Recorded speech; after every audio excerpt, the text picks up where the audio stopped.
Good morning, Metro Nui! Welcome back to another episode of the Barraki Talk Show. We're your hosts, the Mielik brothers, Jacob, Samuel, Thomas, and we're glad you're joining us today as we talk our way through the weird and wondrous world of Bionicle. But first, coming up on the Barraki Talk Show. New merch idea. Axonn, but he just has a beret, and instead of an axe, it's a giant baguette. Baguette song. But then there's one more Titan that no one really talks about, and that I think it's the most important. Yeah, probably. Good Guy. Good Guy! Is Good Guy really a Titan? So Good Guy came Yes. in Duracell sets, and he has some pretty interesting lore, actually. If you or someone you know designed a good guy or bad guy, please. We just want to talk. Please we just reach want out. to talk. All that and more coming up on the Barraki Talk Show.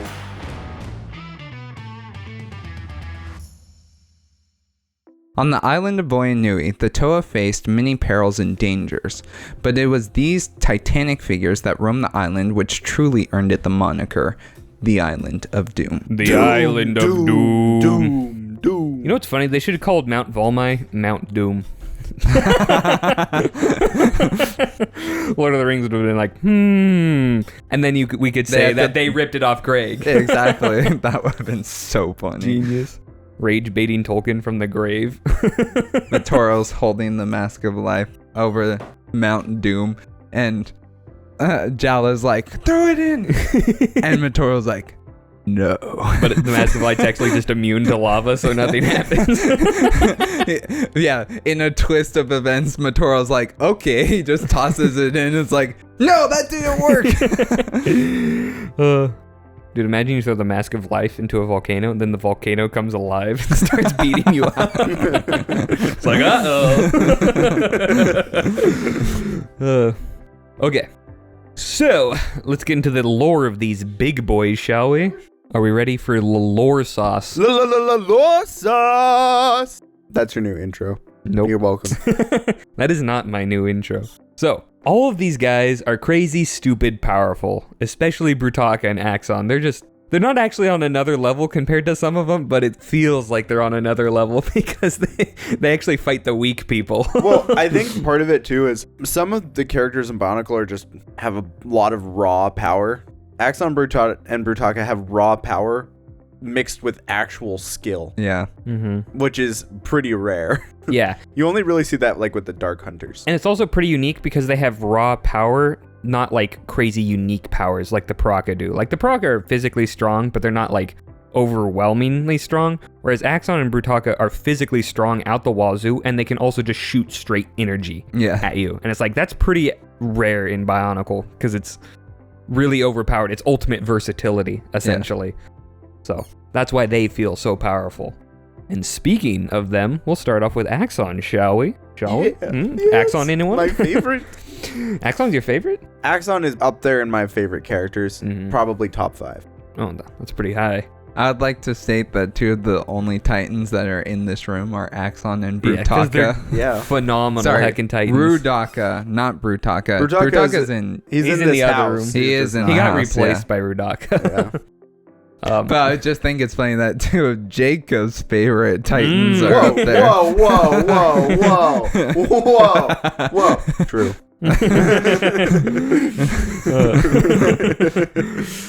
Okay, so starting with Axonn. He is obviously a member of the Order of Mad and Nui, as we all know. Or the Umbra, as we like to call them. And he is wise, he is moral, and he's an intelligent guy. But he will go absolute berserker mode on you if you make him too mad.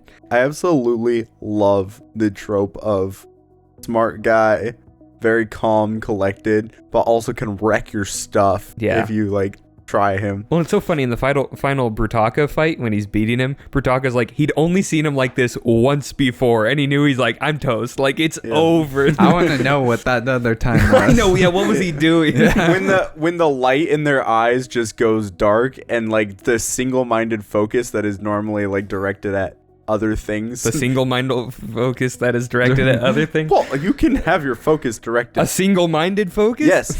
You can have your focus directed at something else until it turns to you. You didn't let me finish the sentence. I guess it's just weird to say because it doesn't matter. It's semantics. Yeah. You didn't let me finish the sentence and it would have made a lot more sense. I didn't get to finish the sentence. I'm a Brutaka Axonn, lover, enjoyer, Brutaka feet guy 2.0.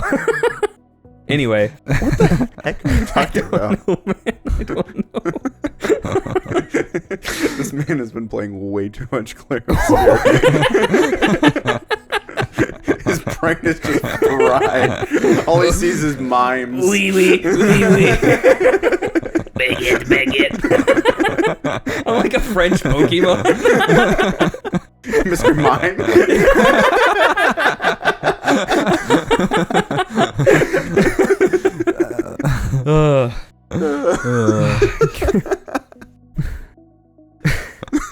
Going back to Axonn, he is so yeah, he's all those things, and he's also of an unknown species. This is because we don't know his species name. Wow. You can tell it's an Axonn because of the way he is. We do know he's not French. Do we? Yeah. No. Do we? Do we? What? Maybe I'm French. France detected.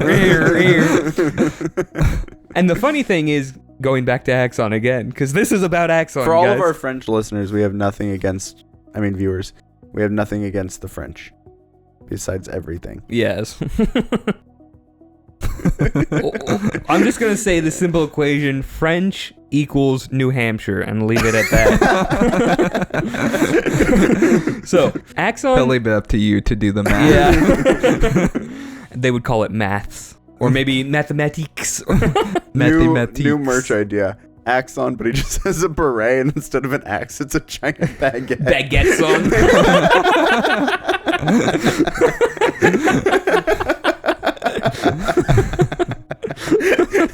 So, Axonn, despite being shorter than his counterpart Brutaka, is actually still 9 feet tall, which is like 2 feet taller than Atoa, and roughly like 3 feet wider than Atoa. He is broad. Bro is broad. He does have a few traits about the species that we do know, and that's they are weakened by Kanohi removal, just like Toa, which is actually pretty rare among non-Toa species. Like Skakti aren't weakened, Vortex aren't weakened, Stelchens aren't weakened, so it's weird that he is. But they don't really wear Kanohi. They can. They can? Yeah, Okay. They just don't because they don't need to that much. Well, the Skakti can wear them physically, they're just not mentally disciplined enough to use them. We also know right? this is not a species trait, but he is best friends with Brutaka. I like to believe it's a species trait. That would be so funny. It's All of Brutaka species and all of Axonn species. All of Axonn species is Are best friends with just Brutaka. Brutaka. It's like a symbiotic relationship.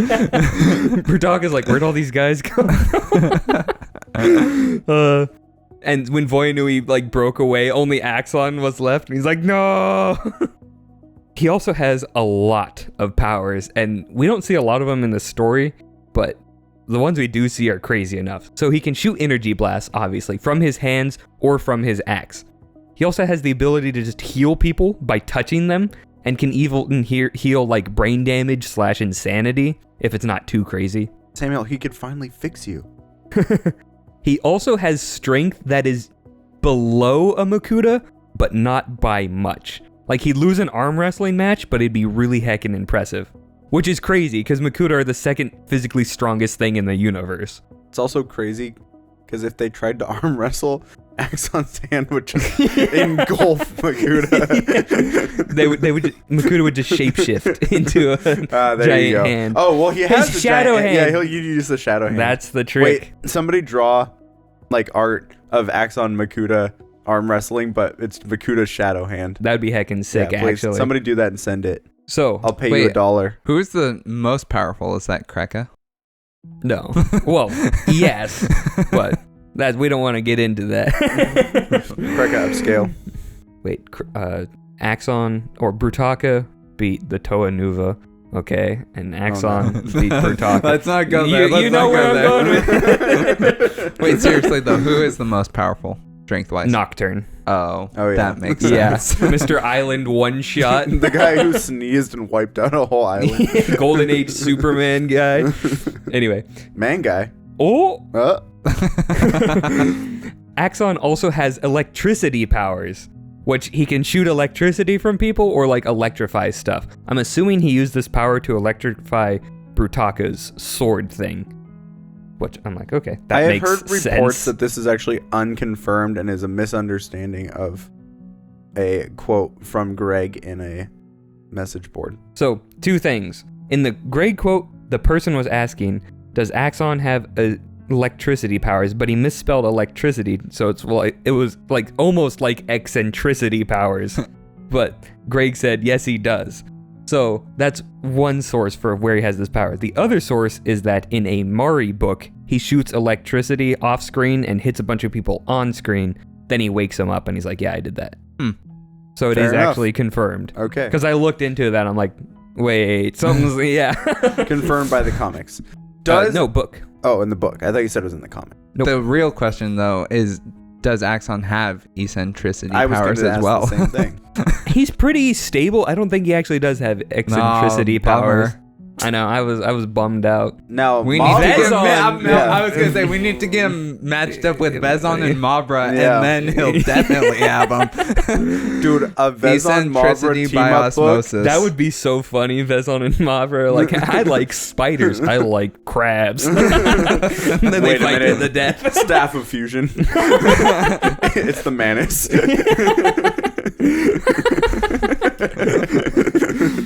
Bionicle's first bug. So, besides his electricity powers and energy blasting powers and healing powers and super strength, he can also create stasis fields.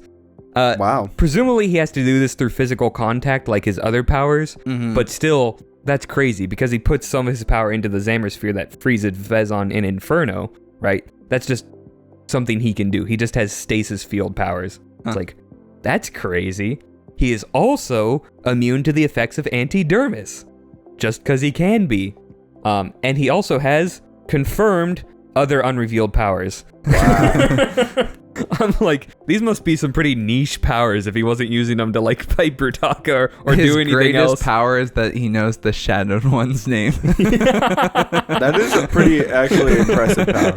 His mask before this was the Mask of Doors. I like to think that the Shadowed One's name is just like Steven. Craig. Wait, actually, if Axonn were in proximity of the Shadowed One, could he use the Mask of Truth to figure out the Shadowed One's real name?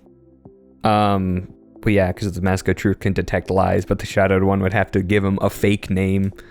And only then he he'd would know it's only fake. know He it's wouldn't know fake. the He true wouldn't name. know the Yeah. He just keeps, he's like every combination of letters. Yeah. That'd be He's pretty like, we're funny. going to be here for a while. Now I can't stop thinking of the Shadowed One just being named Steven. No, see, Greg, he was onto something. He's That'd like, the be Shadowed One's RPH. the Shadowed One's true name is Pterodax. That's why he didn't want to reveal it. He was too scared. Fans immediately. See, when he said he didn't want another fiasco, like when he named Pterodax, he meant it literally. You know about that, Samuel? What? That everybody revolted when they were Yeah. when he revealed Pterodax's name? Yeah. Yeah, we discussed it in Yeah. one of the And we'll get episodes. to I it don't when we get to remember. Makuta. So, he also has a bunch of other random powers. I'm like, I can't even imagine what those would be. Like, what else does he need? He is also, though, mentally shielded from any sort of telepathy or brain blast by Hacken. And this is a thing that is learned. It's not an inherent trait. It's either learned or given. It's really unclear on how people gain this ability. Isn't Axonn there in power play? No, maybe he's not. Doing what? When He's injured for most of power play. okay, maybe that's no, that can't be right because Hacken and Thok use a massive brain blast to knock everybody out when they break through the fortress wall and leave. Uh-huh. But Axon's not there. Wait, Brutaka's there but then Axonn shows up. later. Okay, so not there during the brain blast, but right after. Mm-hmm. Okay, And Brutaka is unaffected by the brain blast. And he's also mentally shielded that in one the I same did way. know about. Yeah. Brutaka, but I was just thinking, I was like, well, why didn't Axonn use that as an opportunity? Yeah, that would have been smart, but no, But- he wasn't there. Okay. So, Good job, Greg. You thought through that one. yeah. Greg's like, I got you now. Axonn is stated to be exceptional for his species. So he has some abilities they don't, and I'm assuming he's stronger than they normally are. Which I'm like, that's a relief, because if there's an entire species of Axonn level guys, like, what? How do you win? How do you lose, really? Yeah, really. Because Axonn, we'll get into it in events. He's like the wildcat of Axonn species. As a reference to the DCAU, there's a character named Wildcat. Who is a quote-unquote normal human. They literally say he's just a normal human, and then the same scene, he punches through a concrete wall with his bare hand. And it's like, right. So yes, Axonn's a normal whatever his species is. Can we just come up with a name for them? No. Axemen. Axoffs. That's what I was thinking. He's the one that's Axonn. Axonn. Axoff. Samuel, add the wax on, wax off. Yes. Axonn, axe off. So he also carries a ginormous axe. I love giving Samuel homework every episode. Samuel, add one to the little freaks counter. Who's the little freak? It could be doesn't anywhere. matter. The little freak cares not from whence it It came. flows. Only that it flows. Yeah. So he carries a ginormous axe on which he's not actually Really? named after. It's just a pure coincidence. His name is Axonn and he has a ginormous Right. axe. Maybe it's what inspired him to carry an axe. That would be funny, although I can't find any source on that. All his Sure, it species has are nothing to do with marketing naming. all the his character. species are named after different weapons. They're like your nunchuck on. But the cool thing about his axe is that when he throws it, it returns to his hand like Mjolnir, like Thor's hammer. That's pretty cool. I know. I'm like, oh, that's actually really sick. And there's some cool comic panels of him just and then catching it. It's like, oh yeah, baby. And it's also made out of proto steel, which is said to be able to cut through almost anything. Another of that continuing trend on this year, which I just find it so funny. Actually, I'm thinking about it and naming, like, doing the species names where they're all weapons with like on at the end. They all sound kind of cool. I haven't come across one that doesn't sound cool. Like you do ham on, knife on, Spear on. spear on, sword on. sword on. They all sound cool. It's pretty cool. I haven't cool. run into one that doesn't sound cool yet. Zweihander on. That sounds sick, actually. That is free use if anyone wants to use that in their stories. And if you make any like MOCs where it's, you know, basically an Axonn but with a different weapon, send it to us. Toaster on. That's just a little toaster. If you're in the bath, you are a goner. He throws them like bolas. Yeah. That would actually be heckin' sick. That would be. He's like, you have a bola spinner? I got a toaster. Bro cooks the Barraki in one move. Like, what are you gonna do, Axonn? He just pulls out a toaster. I think you mean toaster. And then uses his electricity power to energize it. Double whammy. And since he's immune, Well, we don't know he's Well, we immune to don't know. electricity. We just know he can shoot it. presumably he would be. No. That's like saying Emperor Palpatine's immune to his Force lightning, Yeah. which we know he's Clearly not. not. Fair point. Although Axonn could go into a pit and not die, unlike Palpatine. Oh. We're never gonna get through No, this. this is the longest box score in the history of the channel. This is like, what, 15 minutes? It's not even entirely a box I know. score. It's like a segmented it's on box score. It's topic. like it keeps coming back, but then leading to That's another. what's bugging then me because back, I'm like, and then I won't be leading. able to edit this. This is uneditable. I hope you guys enjoy long tangents at the beginning of a video. This is peak content. What are you talking about? Guys, there will be Brutaka later. We promise. This is what the people demand. I don't think they do. It's what they want. They just don't know. Yeah. You fools, you don't know what you want. We know what's best for you.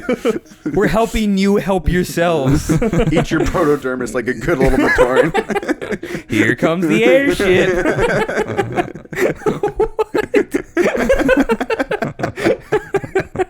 There's something seriously wrong with us.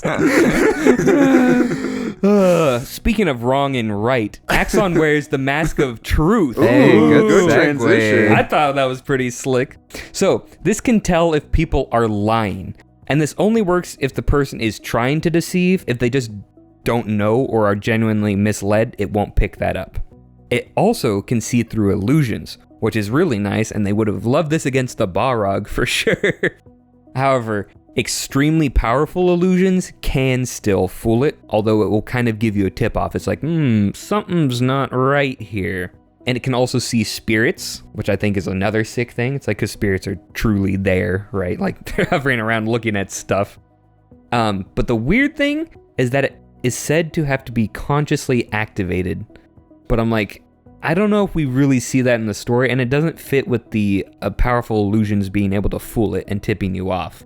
I have a headcanon that people who have like a really strong affinity with their masks or like above average mental acuity can have like limited low level power to their mask like at all times. Like And they're always devoting a little bit they're of... always devoting just a little bit of consciousness to it. Exactly. And I think that like the longer you wear a mask and the more you're like kind of connected with it, the more you like build that. And or you also build in like those like instantaneous interactions. So like a Toa probably wouldn't have that like level of connection, and they would have to consciously activate it, but you know. Yeah, because Axonn is so much more than a Exactly, Toa. I could see that being the case. Yeah. It could just be a thing that the Rhodes only has some powers it has to do actively, like the lie detection, but it could just see spirits passively like the Elda. Yeah. I also like that he was sent to Voya Nui, and I'm like, because the Mask of Truth, I think, makes a lot of sense as a guardian for the Mask of Life, because like you want to know if the people there can be trusted, right? And then Brutaka has the Mask of Dimensional Gates just because. Well, I mean, easy to, like, if they need to leave and come back or something. That's actually a really good point. Yeah. Dang, those two masks make total sense to have as the agents there. You got me. Or you could just use Botar. Just saying. Because that worked so well. Yeah. One time they tried that. Well, we'll get to it. So now we move on to the Axonn events, the part of the show where we do the events of Axonn. Whoa. Yeah. So Axonn was originally part of an organization at the beginning of the universe called the Hand of Artaka. The problem was they disbanded because they were being too destructive and the collateral damage was off the charts. Which I'm like, oh my gosh, that's crazy. And they were replaced because Toa were becoming more prominent in the universe, and they were just more effective and caused way less collateral damage, and obviously had the Toa code and stuff. But Axonn wasn't too happy with this. He's like, that's a bummer. Now I have no purpose in life. I'm going to conquer a bunch of islands just for the fun of it. So he became essentially a ruthless conqueror and took out a ton of southern islands and just ruled them for fun, essentially. But he was stopped because a former member of the Hand of Artaka came to him and was like, hey, we got this new club. It's called the Order of Mata Nui. You in? And he's like, heck yeah, baby. So he accepted because it gave him a purpose again. And he's like, finally, I'm doing something, like for Mata Nui, right? I'm helping the world again. So he's just a full-on good guy from this point, which I'm like, interesting past, but kind of not really a redemption, just kind of a restoration. When he was in the Order of Mata Nui, he did a bunch of missions with them, and then was eventually stationed on the southern continent with Brutaka to guard the Mask of Life. And he was friends with Brutaka because they'd known each other a little bit beforehand. Was Brutaka the one who recruited him? No, different guy. And then when Voya Nui rocketed to the surface, he and Brutaka were obviously fine, because if Matoran can survive it, I think Axonn's not going to have too tough of a time.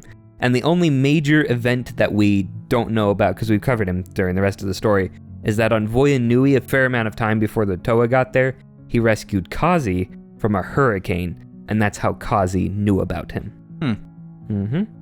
So I'm like, okay, that's There's pretty cool. hurricanes on Voya Nui too. If it's a natural disaster, Voya Nui has it, bro. It's just terrible place to live. So those are Axonn's events, besides the stuff that we saw him do, during the Toa stuff. He will do stuff later.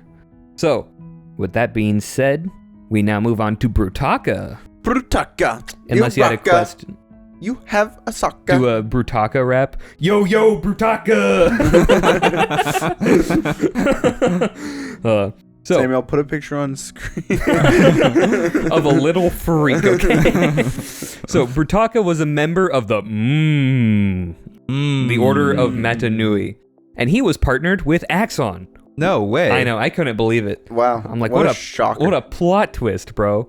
So he was a warrior scholar. That's how he's always referred to. And he is also of an unknown species. Ooh, we Wow. don't know that about I like him. how Greg was just too lazy to come up with a species for these. Well, it's it's just because like- he couldn't get the names. Bionicle only had a limited set of names that they could give to stuff, so they used them for like characters rather than species names most of the time. Yeah. That's why a lot of the stuff in the later serials is just referred to like the golden skin being or something, because there were no more legal names to use. So they only The had like Maori are just sitting there like, come on, use one more name, I'm gonna get you. they really just had like a limited number of approved names that they could apply to just whatever. Mm-hmm. That's crazy. Yeah. Like they'd come up with a name and be like, run it through legal. Okay, you're clear.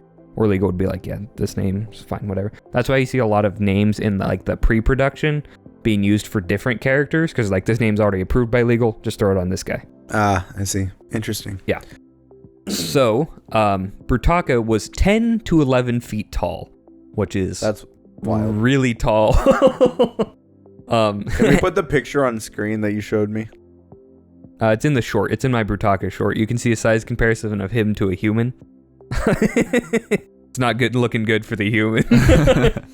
Could 100 bears or could 100 gorillas take out Brutaka? So if you've ever been to Legoland and you see the Toa statues that used to be there, they're not there anymore. Cry. So if you have been to Legoland in the past and saw these Toa statues, most people will know what I'm talking about. most people, yeah. Or you can look up pictures if you really feel like it. Mm-hmm. But the Toa statues that they had for the Bionicle ride were actually the correct size for how tall Toa would really be. So they're like something like 6.5 to 7 feet tall. They were like, Like 7 feet 2 inches, weren't they? Yeah, something like that. So So imagine a guy 4 feet taller than that. it's insane. and like 3 times wider. I think we mentioned that fun fact in the Toa episode, we which did. was like the Yeah. third episode Yeah. or second episode, and there is a picture of the statue in There you go. like the Yeah. statues there. So it's just wild to think that those are already really big. Mm-hmm. It's like, then- yeah, add an entire child on Yeah. top of that. It's such a Or, funny measurement. Yeah, this is about 1 child taller than you. Parks and Rec reference. Yeah. It's child size. So, going back to Brutaka, he has a bunch of powers, not as many as Axonn though, because only Makuta have as many powers as Axonn does. So, Brutaka is incredibly physically powerful, referred to as some of the most powerful sinews in existence by the omniscient narrator. Which is used multiple times, right? No, but No, similar it's- statements are Okay. made. It's like the raw power radiating off this being is like never before encountered by the Toa. It's like, bro, what? They'll stand in the middle of the Great Furnace, they stand next to Axonn. Holy cow!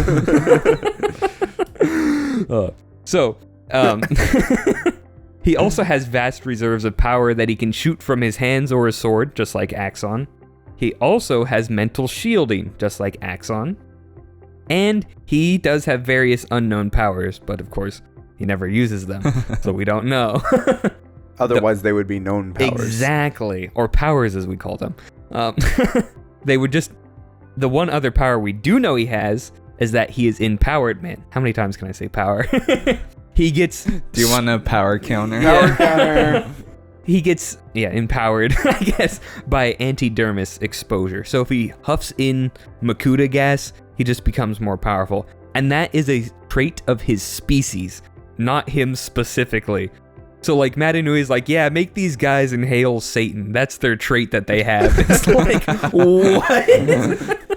I like to think that Brutaka carries around an inhaler filled with antidermis, like in the middle of the fight. He's like, "Ugh." Makuta, juice me up. It's like BD1 for Yeah, For Cal talking- Kestis, Yeah. injects himself with some antidermis. And Greg did say that antidermis in normal exposures bumps Brutaka up by about 10%. So he's like 10% more powerful. Which I'm like, that's pretty good. But then I'm thinking, like, if you have the power to destroy a mountain and you have the power to destroy a mountain and 10% more of a mountain, that's a crazy increase in power. Because it says when he's fighting Axonn, he's like, if he can just get to the antidermis, he'll be vastly more powerful than Axonn. And I was like, well, how do you square that with 10%? And I'm like, that's like 500,000 tons of extra force he could be exerting. Yeah. That's insane. Yeah, that's way more powerful. He also has a proto-steel sword that was gifted to him by Axonn, and it has electrical countermeasures in case someone else tries to take it. And it's also, since it's proto-steel, it can presumably cut through nearly anything. He also has 2 little proto-steel knives. These are the things that come out of his tiny little arms on his chest. Wait, those are actually arms? Those are not actually arms. Okay. They're just holders for his knives. Okay, Those are knives. Yeah, they're huge. I always thought they were just part of his like torso. knives. Yeah, I'd never had any clue what those things were, and I'm like, those are knives and like little hand holders for his knives. I'm like, it's not the craziest idea. It's just really heckin' bizarre. Yeah, it's weird. That Kikanalo piece gets around, I'll tell you that. The cool thing, though, is that when he throws the knives, he can control the speed and direction of their flight after they've been thrown.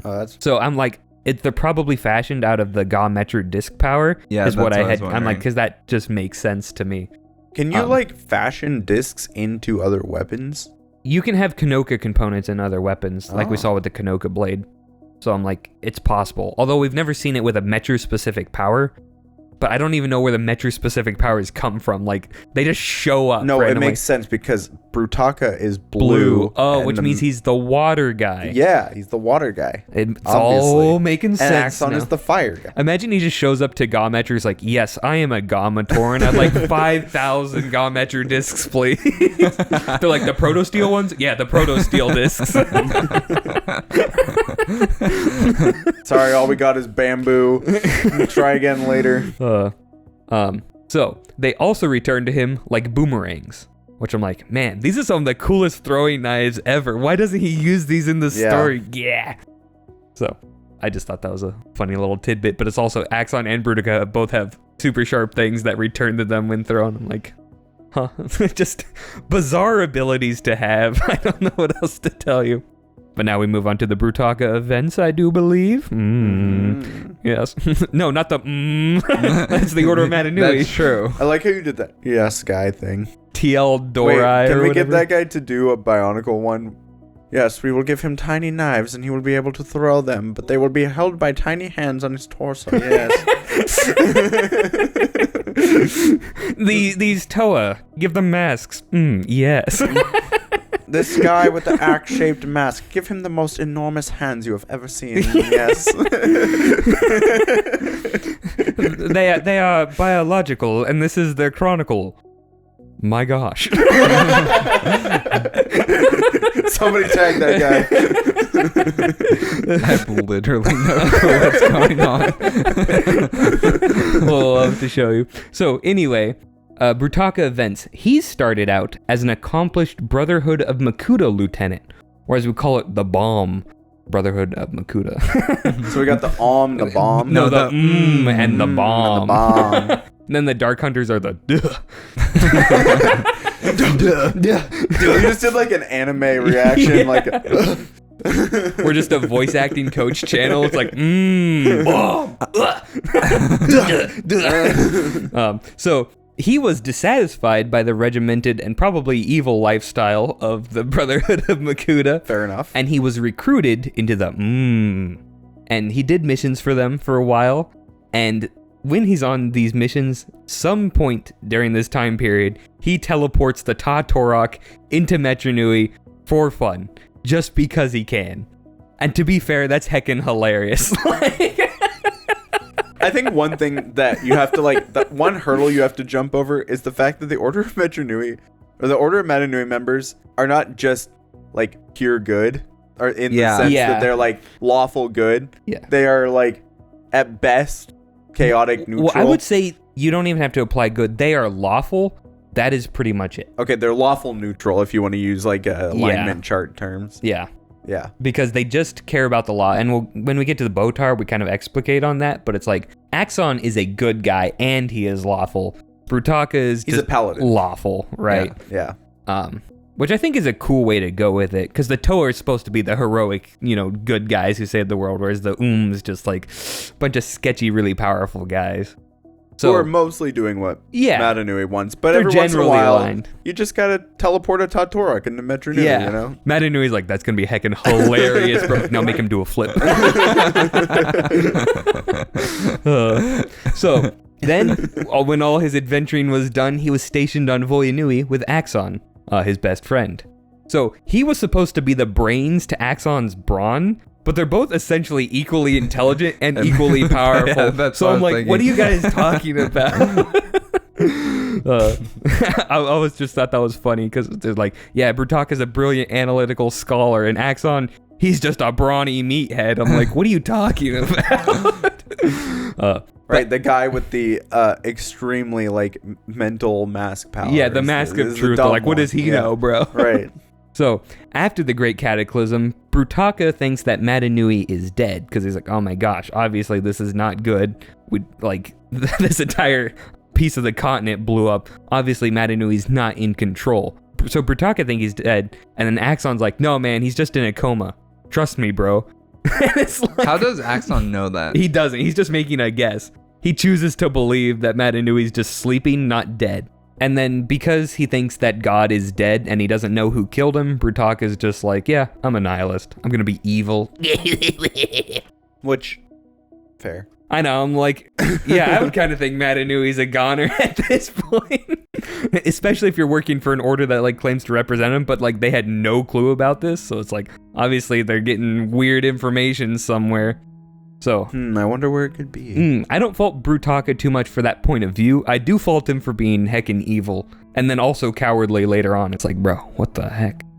Because he gives the Brutaka information when they steal his power. And it's just like, he gives it all up instantly. It's like, bro. Come on, bro. You look so cool. So Brutaka will have more interesting things to do in the future, but we'll cover those in the serials. Ooh. Yes. And not just the Rice Krispies or the Count Chocula's. Or the Frosted Flakes. Speaking of things that are more than good, they're great. Vezon. I was going to say Tony the Tiger, but you're right. Vezon's phenomenal.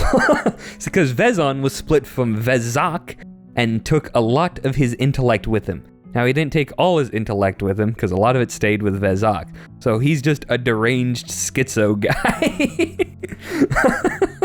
Oh yeah, I have it here in my notes. He's deranged, delusional, and sadistic. Yeah. All of those are true. Yeah, which is all completely true. The weird thing, though, he has no natural abilities. He doesn't even have Skakti abilities. So he doesn't have a natural vision power. He doesn't have a natural, wild card power. Nothing. He's just as close to as a normal dude as you could get in Bionicle. He's like if a Toa had no abilities. Well, it's actually really weird when you consider it, because as far as we know, no physical part of Vezok was separated. Mm-hmm. It was purely part of his mind was separated, and then a body was created for him. Yeah. Right? So it's like he wouldn't have any of the inherent abilities. Any of the inherent abilities of the Skakti, right? Mm-hmm. The only trait he has is the teeth. Teeth? He looks like he looks like a Skakti, but even then, he looks like a mutated Skakti. Some people don't even think he's a Skakti when they meet him, because he doesn't have the spine, right? So it's just he's just a freaky little guy. I can't think You know what to do, Samuel. Man, it's so funny when it comes naturally, because I'm like, no way, I got the perfect thing to describe this guy. But when he touched the Mask of Life, everything changed because he gets a bunch of OP abilities. We went over them in the Inferno episode, but just to reiterate, he has limited future sight. So this is essentially replacing where his Skakti vision power would be, right? He has kinetic energy absorption, which is instant, meaning anything you hit him with would absorb instantly and make him more powerful, so he's not taking damage from any attacks. It also works when he hits something or something hits him, so he can just smash the ground with his fist and get more powerful. It can be shared with his steed Fenrakk, which is also a good ability to have. But it cannot be shared with Fenrakk's evolution, Kardas, which is very sad. Because Make him Kardas too is powerful, already bro. too OP. Yeah. The last of his abilities when touching the mask is that he is literal and truly immortal. Cannot be killed. Straight up. Doesn't matter what you do, he's immortal. Which is the only like absolute thing we see in Bionicle pretty much ever. It's like, you just can't die. I'm like, that's crazy. He and Radak will live to the end of time together. Yep. Oh, that'd be so funny. He also carries the Spear of Fusion, which is a very good thing to have. Like, it's a busted weapon. That's like, yeah, it's like, it's literally a weapon made by Artaka himself. It's like insanely overpowered. And the last interesting thing to note about Vezon is that the cape he wears was created when he was created. So, like, he was born with a cape.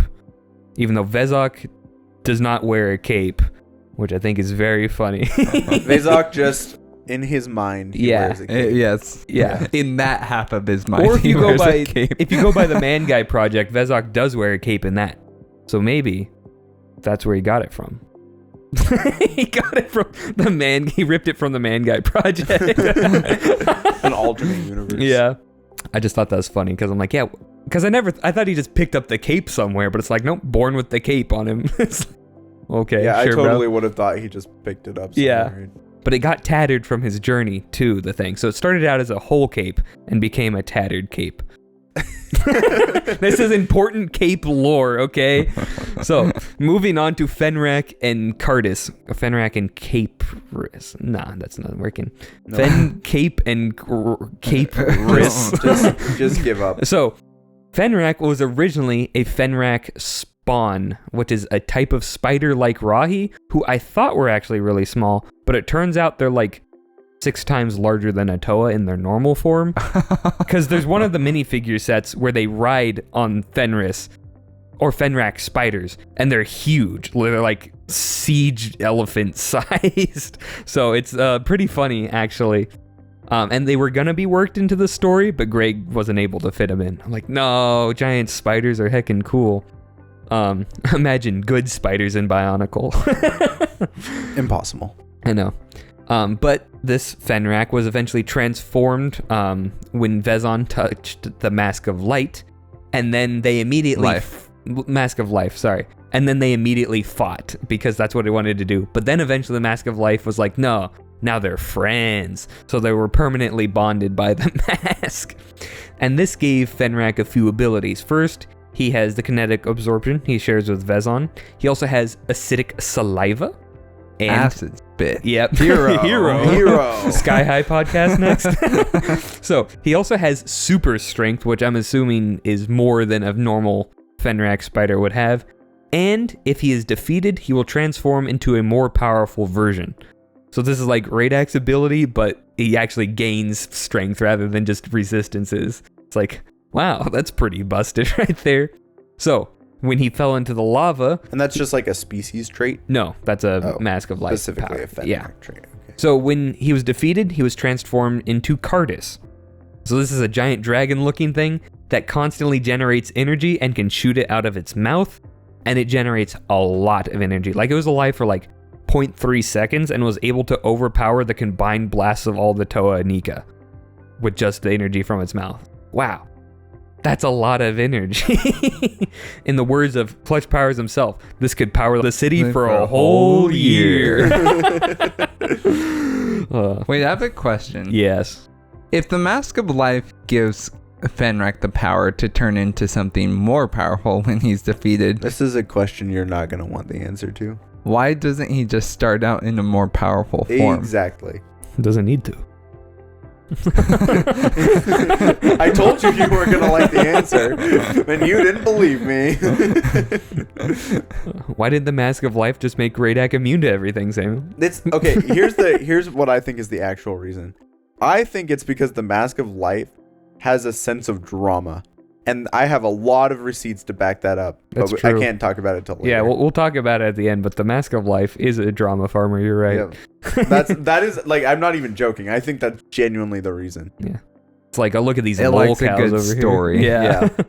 So, Kardas does have one thing though, and it does not share Vezon's kinetic absorption ability. So if you hit it, it will actually like take damage, but of course then it will just turn into a more powerful monster. So it's kind of a downside for you.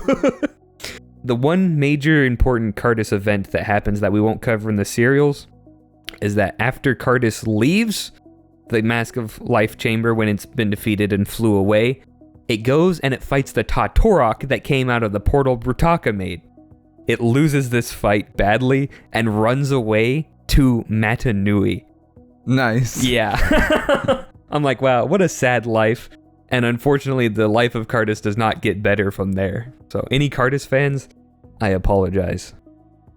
Wait, is there more the serials? Yes. Okay. We see more of Kardas later on. So he doesn't become pals with the Nui Rama and... No. The Rahi Nui. Or Rahi Nui, I meant. Imagine the Zivon, the Rahi Nui, Kardas, and the Tatorok just palling around. That sounds crazy, actually. Dude, it'd be like a mod squad sort of thing, and like the facilitator is the mountain on Zia. It's like, go forth. The name, you could turn it into a show and it'd just be called My Evil Buggies and Me. Gosh. Yeah, is the Tatorok a bug?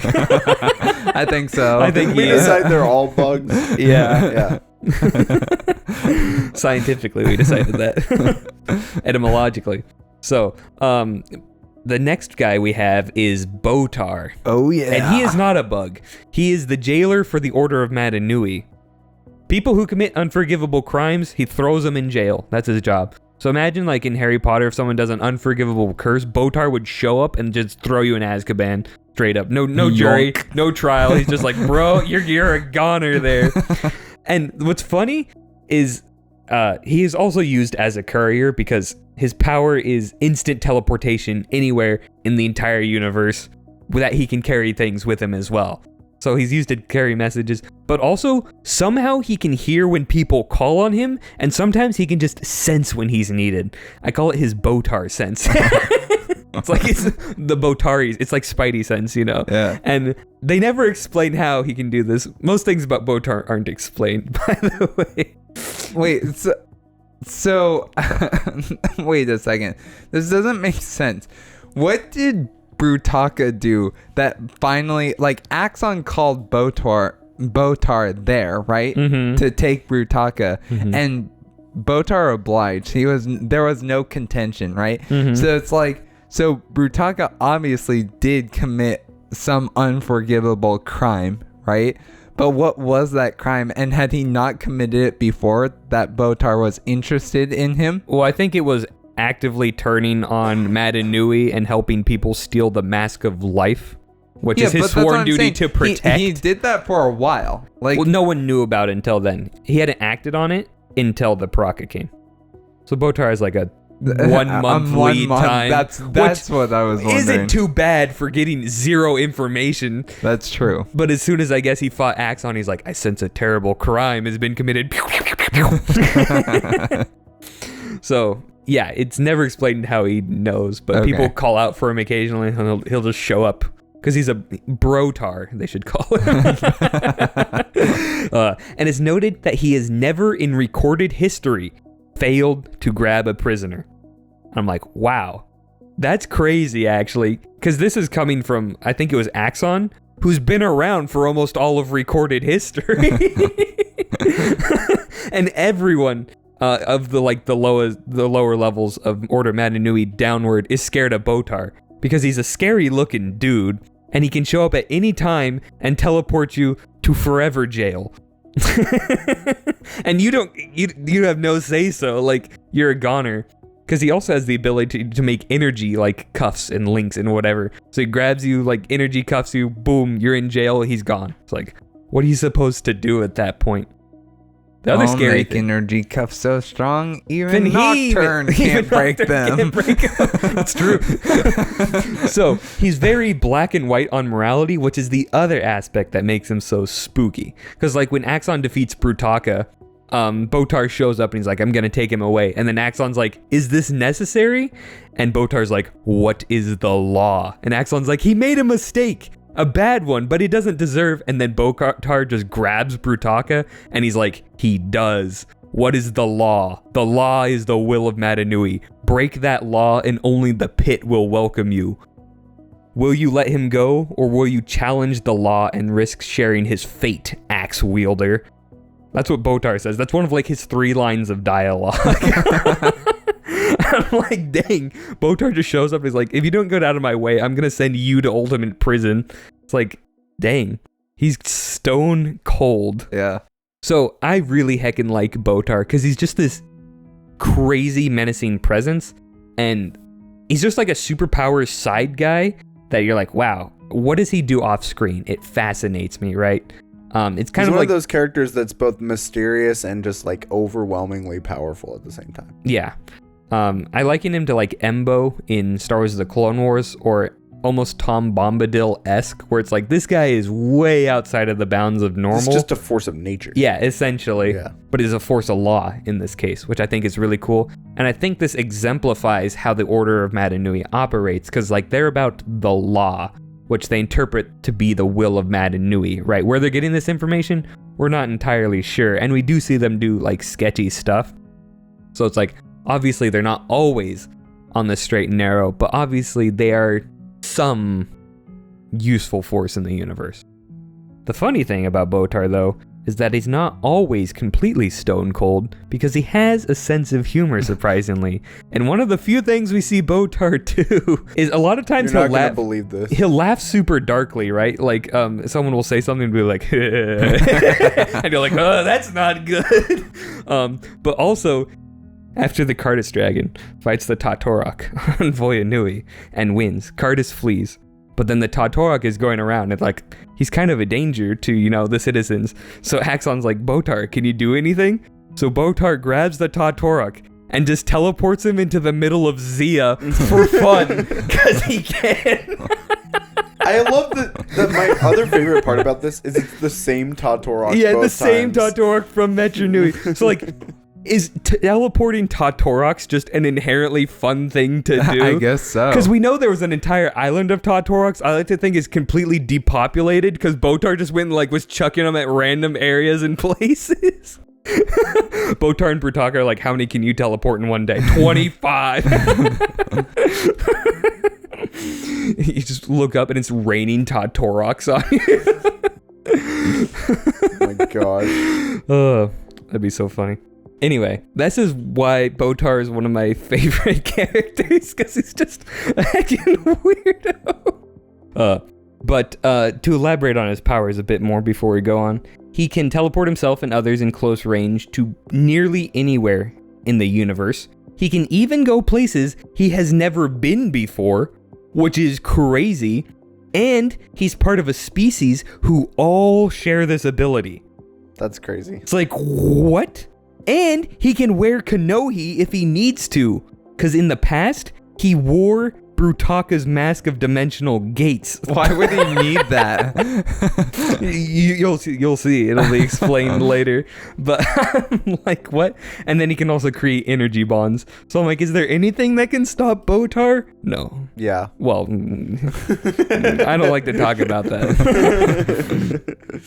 I just like Botar because he has amazing presence and charisma, and coupled with like his complete ideological supremacy and mystery, it's just like the perfect cocktail of fascination. You know, when he shows up, things are getting real serious. Yeah. So I think he's heckin' cool. And he's also consistently shown to be one of the Order of Mata Nui's like best agents, because like, holy cow, is there anything? He's just phenomenal. I don't know what else to say. But I do know what to say about this next character. Our favorite character ever. Umbra. Umbra. More like poop. Bruh.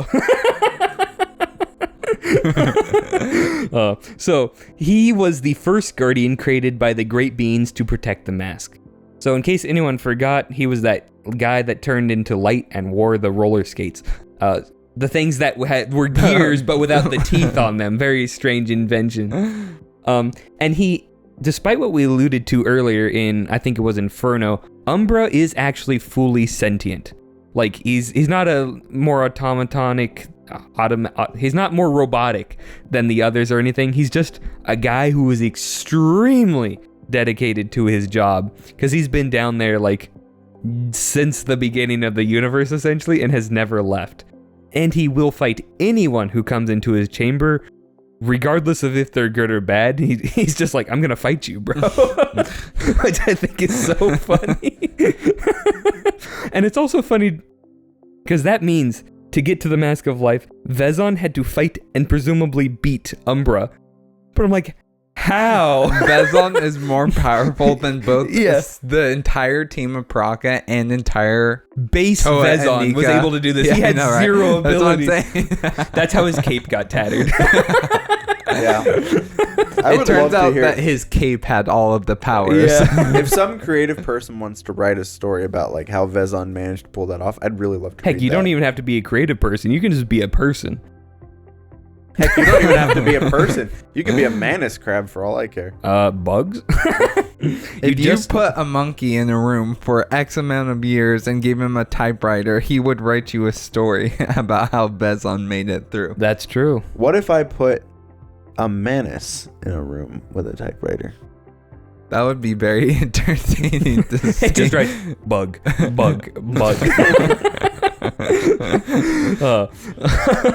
Okay, so going back to Umbra, the funny thing is that all his powers are light-based and he serves the great beings who are generally light-aligned. But why is his name Umbra? To deceive people, to trick them. I'm not joking, that's the actual reason. But why? So it's They unclear have because Latin in the Bionicle universe, do Greg they? has said multiple things. He has said on some occasions that the Order of Nui named him this, and he has also said on other occasions that the Great Beings named him this because they knew Umbra would be the Matoran word for darkness. Bruh. Is Matoran just Latin? No. But it's just so weird because like the Great Beings would know presumably because they're the Great Beings what words are gonna be. But it's also like, why would you need to deceive anyone? It's a guy that moves as fast as light. It's just, and if the Order of Nui did it and not the Great Beings instead, how are they contacting him? Because they've kind of implied that none of their agents go down to try and get the Mask of Life. Probably because he would kill anybody who goes down there. Roll with it. Oh. I'm just gonna skate along. I'm just gonna stupid looking guy move forward. I would really like you to continue on. Oh my gosh. I better get in line. I think we should move fast or move through this faster than the speed of light. Speedo sound Sonic. Sonic reference in the year of our Lord 2000. Say this like One Punch Man season 3 didn't come out like a month ago. So other thing about Umbra is that he is a one-of-a-kind species. There is no one else like Umbra, thank goodness. Thank Matanui. Yeah. So his traits are that he's very cold, personality-wise. I assume he's pretty warm to the touch. But he's also... Why would you assume that? Well, because he's moving at the speed of light. He's also semi-honorable, like, because there's a bunch of, like, bat things that are attacking the Toa when they come into his chamber, and he drives them away or kills them, I don't remember, so that the Toa can fight him instead, because he thinks getting killed by him is a more honorable way to die. I'm, like, kind of a pompous jerkwad for a guy who lost to Vezon, but you do you, I guess. The other weird thing, you know inner light and inner dark, right? That concept. He was the only being who was created with pure inner light. So he has no inner darkness, despite being named Umbra. And the thing I was like, well, if he's named that way and uses his name deceptively, wouldn't that be kind of evil? Because that goes against the Toa code. But I'm like, well, the three virtues, unity, duty, destiny, none of them say you can't lie, really. So I'm like, I don't think Umbra does anything that goes against the three virtues, because he's obviously really dedicated, so that's duty. Destiny, I think, is pretty obvious because he's destined to test people who are trying to get the Mask of Life. And unity, I got nothing. He doesn't know anybody, bro. Who's he supposed to be united with? Airlines? Get it, United Airlines, and he can fly and move at light speed. Hilarious. Anyway, so Umbra's just a goofy guy to me. However, his powers are crazy because he doesn't need food, water, air, or sleep to survive. As how he's made of light. Well, no, he's a normal guy. He can turn into light. Okay, fair point. Yeah, he's not always made of light. As soon as he gets hungry, he just turns into light and like it revives him energy. He's like, I just need a light snack. But he has his skates that let him go super speed and like along walls and stuff. And it is stated that this is faster than the Kakama Nuva, which means he is schmoovin'. And as we see in the story, yeah, he is really schmoovin' so fast that he should have just straight up won. If Brutaka can one-shot the Toa Nuva, by Jove, Umbra can do it too. He also has a staff that shoots lasers because he has to fit in with, the light theme. And his Rotuka spinner creates hard light projections, kind of like Green Lantern, but a Rotuka spinner. And originally, he was going to have, or it was stated in one source on like a Walmart set, that he had, his mask was the mask of lasers. But then it could melt people by shooting lasers. But Bionicle team did not clear that it has a mask that can melt people with lasers. And also, it is clearly not that it's mask. also clearly not that. So it's just a powerless mask-looking thing in lore. But then his final ultimate ability is that he can turn into actual pure light. And he can do this indefinitely. He could always be light. But the even crazier thing, Greg said that a Toa of light could absorb him when he's in this form, which means he is actually literally light. But I'm like, what? That doesn't. Yeah, that I got doesn't nothing. make any sense. Literally nothing. Umbra is an enigma wrapped in a mystery. Yeah. Not because the actual character is mysterious, but the reason as to why. Yeah, everything he does about just him makes is just no like sense. Why? Everything Botar is, Umbra is not. Yes. Very true. But he does have roller skates, and that's pretty cool. Anyway, speaking of things that aren't dumb and stupid, Earnack. Everybody's favorite Skakti mythical being. So, this was obviously, as stated before, very, super long ago. He's a Skakti mythical being who is brought to life by the Chamber of Fear. So this is the chamber that they went into the first time, or it's the first chamber that they go into. And it's important to note, he never actually existed, okay? He was always just a myth. That's sad. No basis in reality, which is super sad, because the guy going around killing Skakti is a heckin' hilarious concept to me. Also, his Zammersphere and Thought Conversion Vision, he has those powers because they were part of a myth, which doesn't make any sense because Zammerspheres were invented by like AVAC. Maybe it's just something or maybe AVAC invented them because of the myth. Now think about that. That actually makes a lot of sense. It did say he invented them, not that he came up with the entire concept wholesale. Exactly.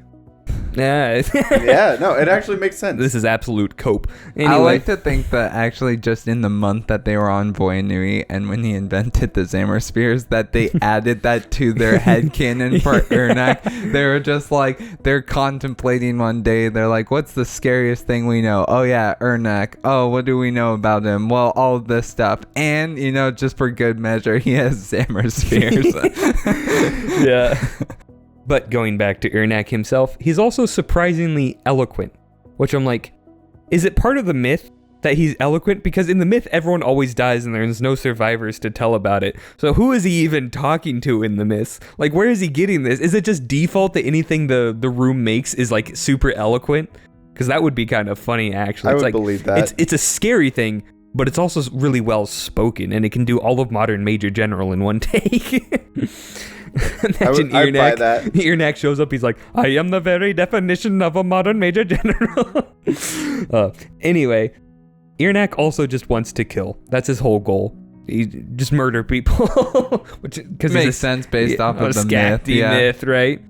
And he does this through the use of his powers. So his first power is that he can convert people into thoughts just by looking at them. So essentially this is his vision power. So he looks at you, boom, your thought now. And also he can revert this. He can go boom, and now you're physically back in the material world. which means he physically like translates you into raw information inside his brain, and if he stops thinking about you, you're gone and dead. It's like, Nice. what?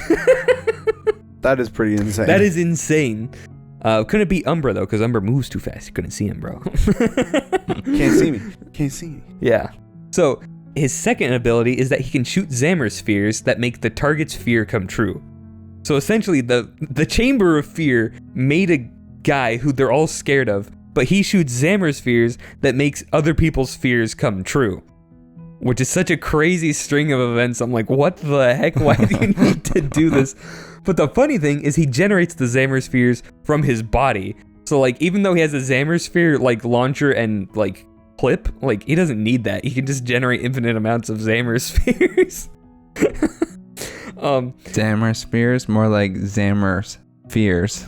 Oh, More like Zam more fears. Zam more fears. more like Zam Weasel from Star Wars Episode 2. Wrong. So, I like Ernak because he's like the worst thing the Paraka can think of, and that thing is just a guy who's as evil as them, but more powerful. Yeah. That's a really good point. No, it's a great point. Yeah. He also just has like an amazingly overwhelmingly cool aesthetic. Just Yeah. like the big gold Paraka. The theme Sick. of the Titans of this year were big. Chonky and cool. Get that boy a chunked up launcher right now. Minus Umbra, every single one of these just had cool factor. I don't even count Umbra as a Titan. out the wazoo. We literally just covered him, and I forgot he was part of Titans. I'm like, oh yeah, Umbra existed. But then there's one more Titan that no one really talks about, and I that is... think it's the most important. Yeah, probably. Good Guy. Good guy! Is Good Guy really a Titan? So Good Guy came Yes. in Duracell sets, and he has some pretty interesting lore, actually. So, you know Karzani Matoran, who were Yeah. like shipped to Karzani? He was actually Karzani Matoran, and he briefly meets the group when they're there. He's a jovial enough guy, but he can get kind of dour at the times, and it's like a short conversation. I'm extrapolating a lot here, right? But the funny thing is, he has a skin-tight face-shaped mask. So he's not actually maskless. That's a skin-tight That's face-shaped creepy. mask. Imagine like a Krana that's skin-tight and face-shaped. I don't know what it's the mask of. The mask of looking like a freaky little freak. Bing! I'm confused. If it's skin tight, then They don't have isn't it- skin, by the way. I guess that's true. Imagine it like the Vahi, where like it doesn't cover their whole face. Maybe it's like a micro mask instead, or it's just like a tiny little speck, but that's just bit. enough to count as a Kanohi. He took a Kofu Jaga Kanohi and just put it on like the tip of his nose. Gross. It's like a zit. Anyway, he also has, because all the Karzani Matoran are like given tools and whatever, his tools manipulate the inner light and dark balance of beings. Hence why he's called Good Guy. So if he touches you, he can make you good. Huh. Yeah, I was like, ooh, that's pretty interesting. He was on the run in Karzani because he kept getting the Manus Crabs, Sapiens, and Morals with his Good Guy tools. That's one of the best pieces of biological lore I've ever Karzani's heard. like, hey, stop that. Nightmares for you. Nightmares for you. He's like, my skin tight mask. My skin tight mask. That's how I imagine Good Guy sounds.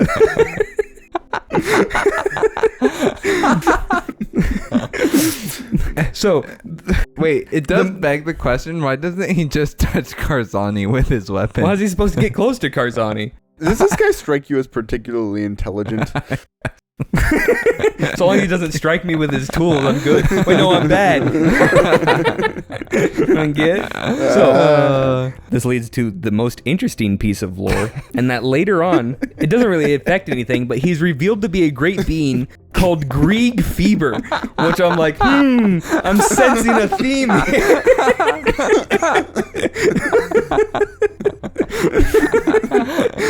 I'm like, who came up with this name? Bob Thompson?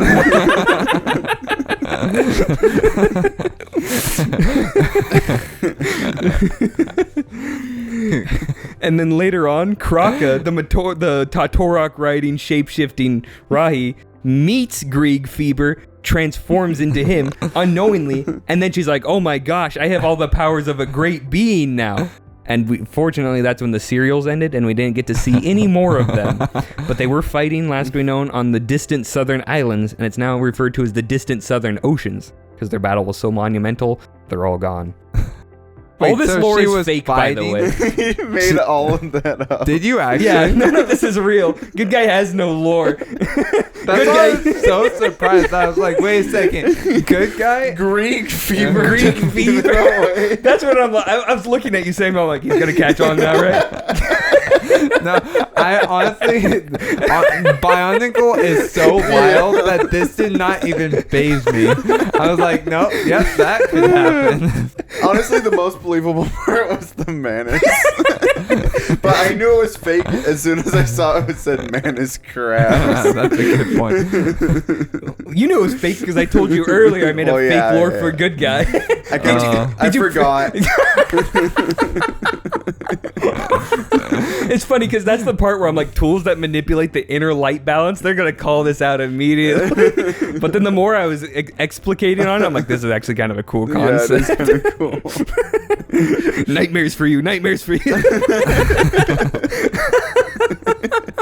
The skin tight face shaped mask. Okay, that one should have given it away. I'll admit that. I'm just telling you, I was so ready to believe it. I was like, man, this is crazy. I had no clue any of this existed. You're gonna create. You're gonna throw like the Google AI so far off, like it's gonna be like someone's gonna type in like, who is good guy? It's gonna be like, he was a Matoran that had a skin tight face shaped mask. People are gonna grief Biosector with fake good guy pages. We do not condone, wink wink, griefing Biosector, wink wink, with fake good guy pages, wink wink. We do not condone this. I do not want to see an entry for Greek fever on Biosector. If I see that, I will personally find you and give you a handshake. Where's the Kanohi of skin tightness? The Kanohi spandex. Greek fever. You're really proud of yourself, aren't you? That was so funny. Because it sounds like a Star Wars name, Greek fever.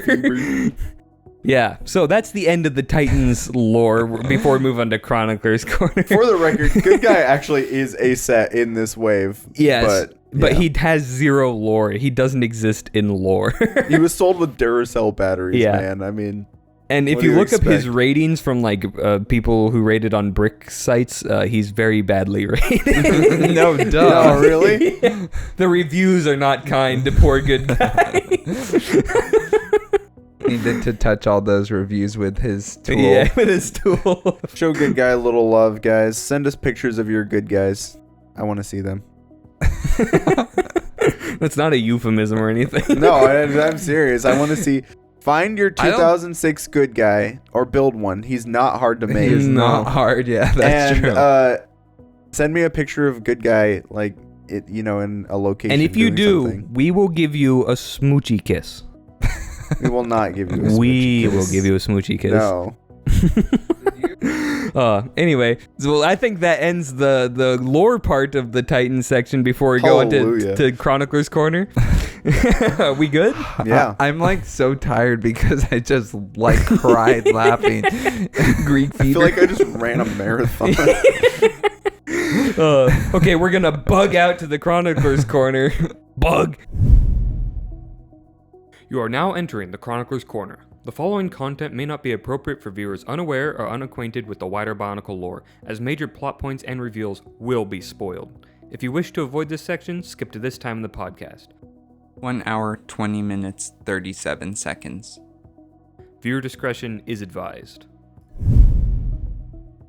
Chronicler's Corner is not going to be super long here, but starting with Axonn, that he was former member, going back, he was a former member of the Hand of Artaka. A bit more about this group because I'm not sure when else we'll cover them.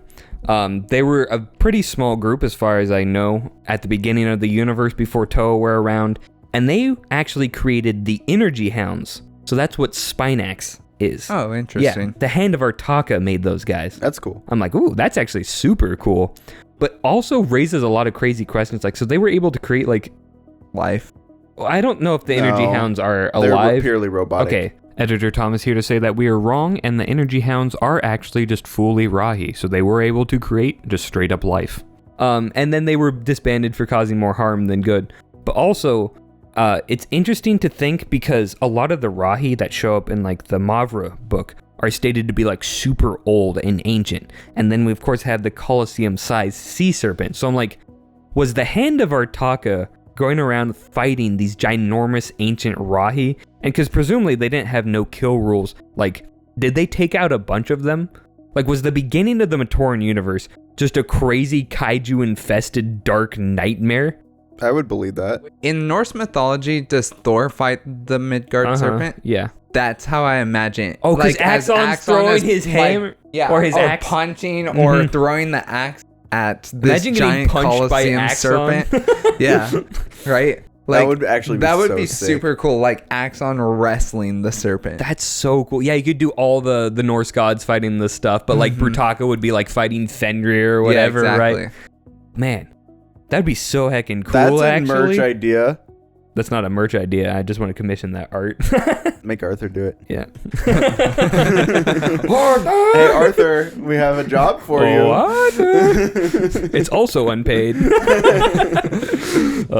Yeah, so I think that's actually really cool. It also, I believe the Hand of Artaka lore also says that they help stop natural disasters, which I'm like, if you're causing more collateral damage than natural disasters, you're doing something way wrong there, buddy. I also like to think of this as Babe and Paul Bunyan wrestling with each other, where it's like they're not intentionally being destructive, but yeah, the collateral damage is like destroying the entire United States, you know? This also gives a lot of credence to the power level of Axonn and Brutaka, because if Axonn was part of the Hand of Artaka and they were doing like natural disaster levels of damage, destroying a mountain, I can totally see being within that range of power. Yeah. So it's like, Axonn must be holding back a lot most of the time because he doesn't want to destroy more mountains, right? So I'm like, that's actually cool and consistent, unlike Brutaka's speed feats. Speed and Bionicle is the one thing where I'm just like, no, don't do it, Greg. Make them all normal speed, okay? And the Order of Mata Nui member he was recruited by after he went on his conquering spree was Hydraxon. The original. Yep, Yeah. who was also a member of the Hand of Artaka. And I'm like, dang. He was chilling with like Axonn and Brutaka level people as a guy with 0 powers. Hydraxon doesn't have powers. Hydraxon is the Batman of the Bionicle He is universe. the Batman. I Like, believe he's straight up. stated to be the most martially skilled character in Bionicle. Yeah. Which is crazy when Lariska is running around. That's true. Yeah, like, obviously he can hold his own, even though he doesn't have any powers. He can hold his I own. guess if you're running around with proto-steel daggers, though, which can cut through almost anything, you have a pretty fair shot at winning most fights. Especially because reaction times are all pretty close to each other, so like if you're just a little bit faster, I could see him taking down anything short of a Makuta. Yeah. Yeah, we'll glaze Hydraxon when we get to him. Next, we have Kardas. So, Kardas went to Mata Nui after his defeat of the Tatorok, and he went there, fought the Borok swarms who were awakened, lost because he fought the Borok, and then he had to be healed by Golly. After he's healed by Golly, he goes to Metronui through the tunnels, that led up to Mata Nui, and there he fought the Toa Mari, who captured him and put him in the archives. And this is where his story ends until the GSR blows up and he emigrates to Spherus Magna. Wait, first thought that I have is that Kardas just should not face anything that ends in rock, because he just loses. True, yeah, the Tatorok, the Borok, the Toa Mari rock. Yeah. They do rock. It's funny. It's funny how the whole Kardas saga reminds me a lot of the Appa episode in Avatar. Appa's Lost Days. Yeah. Or it's But just Kardas gets no wins in this. Appa gets 1 win. I guess that's true. Wait, so the Toa Nuva went back to Mata Nui? to release the Borak. I feel so bad for Kardas. What did he ever do? That's right. I know Kardas didn't do anything wrong, and he has like 4 losses in a row. It's such a bummer because he loses to the Toanika, loses to the Tatorak, loses to the Borak, loses to the Toamari. I have to imagine that he ran across some friendly Agori on, Spherus Magna and killed them. No, they became friends. I don't think Kardas is a nice individual. Why not? It fights everything it sees. Nah. Anyway, now the final Chronicler's Corner, Botar. So it was just another quote from Botar, and this is when the Makuta have taken out the Barraki and their plans. And the Makuta are like, okay, we're gonna kill these guys because they're a bunch of traitorous evil weasels, right? Then Botar shows up, throws energy chains on all the Barraki, and Makuta's like, hey, you have no rights here, be gone. And it says, Botar smiled, a monstrous grin. Which is the only kind of grin he can do. Where there are wrongs, Makuta, I have rights. Stand aside. And then he just teleports away with all of them. So good. So good. I'm like, oh, that is a baller line. It's like, and that's what cemented it for me. I'm like, this guy is dedicated to law and only law. Is that why Icarus wanted to kill him? Probably. I don't think Icarus would actually care because this was Pterodax who was in the lead. But are we ready for the technical section? Oh, yeah, we are. You are now entering the set and technical portion of the podcast. This is where we examine the real-world production and set design of the LEGO Bionicle toy line. Oh, baby. Ladies and gentlemen, this is one of, if not the greatest wave of Titans in all of Bionicle. I can say that. It is. Hands down. I think it's the best. Especially if you forget Umbra exists. Yeah, especially. If Umbra exists, S tier. No, sorry. If Umbra doesn't exist, S tier. If Umbra does exist, still S tier, but like at the bottom of S tier. S tier asterisk. Yeah. And the asterisk stands for Umbra. And the first part of that word applies to Umbra for sure. Wow. Oh. Anyway, all right. Kids listen to the show. That's not true. I don't think we have a single viewer under like 24. For the record, he was saying Aster. Yeah, Aster. Oh, yeah. Like a disaster. Yeah. Exactly, a disaster. Yep. Young Justice posting in the year of our Lord 2026. So, obviously, big and bold was the theme of the Titans for this year. Everything was just bigger, just more in your face. Definitely bigger. Like, it was very absolute Bionicle. And I'm not mad about it because it's heckin' sick. There's a reason bigger is better is a phrase. Everything was also like pearl everything, pearl colors. Not a huge fan of that one. And there was also a bunch of new parts. Like, Lego went hard for this year. Like, they really pushed a lot in this year, and it paid off. Oh yeah, with money. They were pushing the limits on size, complexity, and of course, just straight cool factor. Something I want to point out: each Titan had its own unique logo. Why they did that? No clue. But it's heckin' cool. But they're really good, so I fully approve of it. I'm not crazy about the Umbra logo. We already know that Umbra is terrible. Yeah, okay. But doesn't mean his logo had to be garbage, but here we are. I mean, they did the best with what they were given, okay? Yeah. You know? If I make a poop sculpture, that doesn't make it any cooler. Anyway, Samuel, put an image of Oprah, the Oprah clip where she's like, you get a car, but it's you get a logo. Everybody gets a logo. Logo.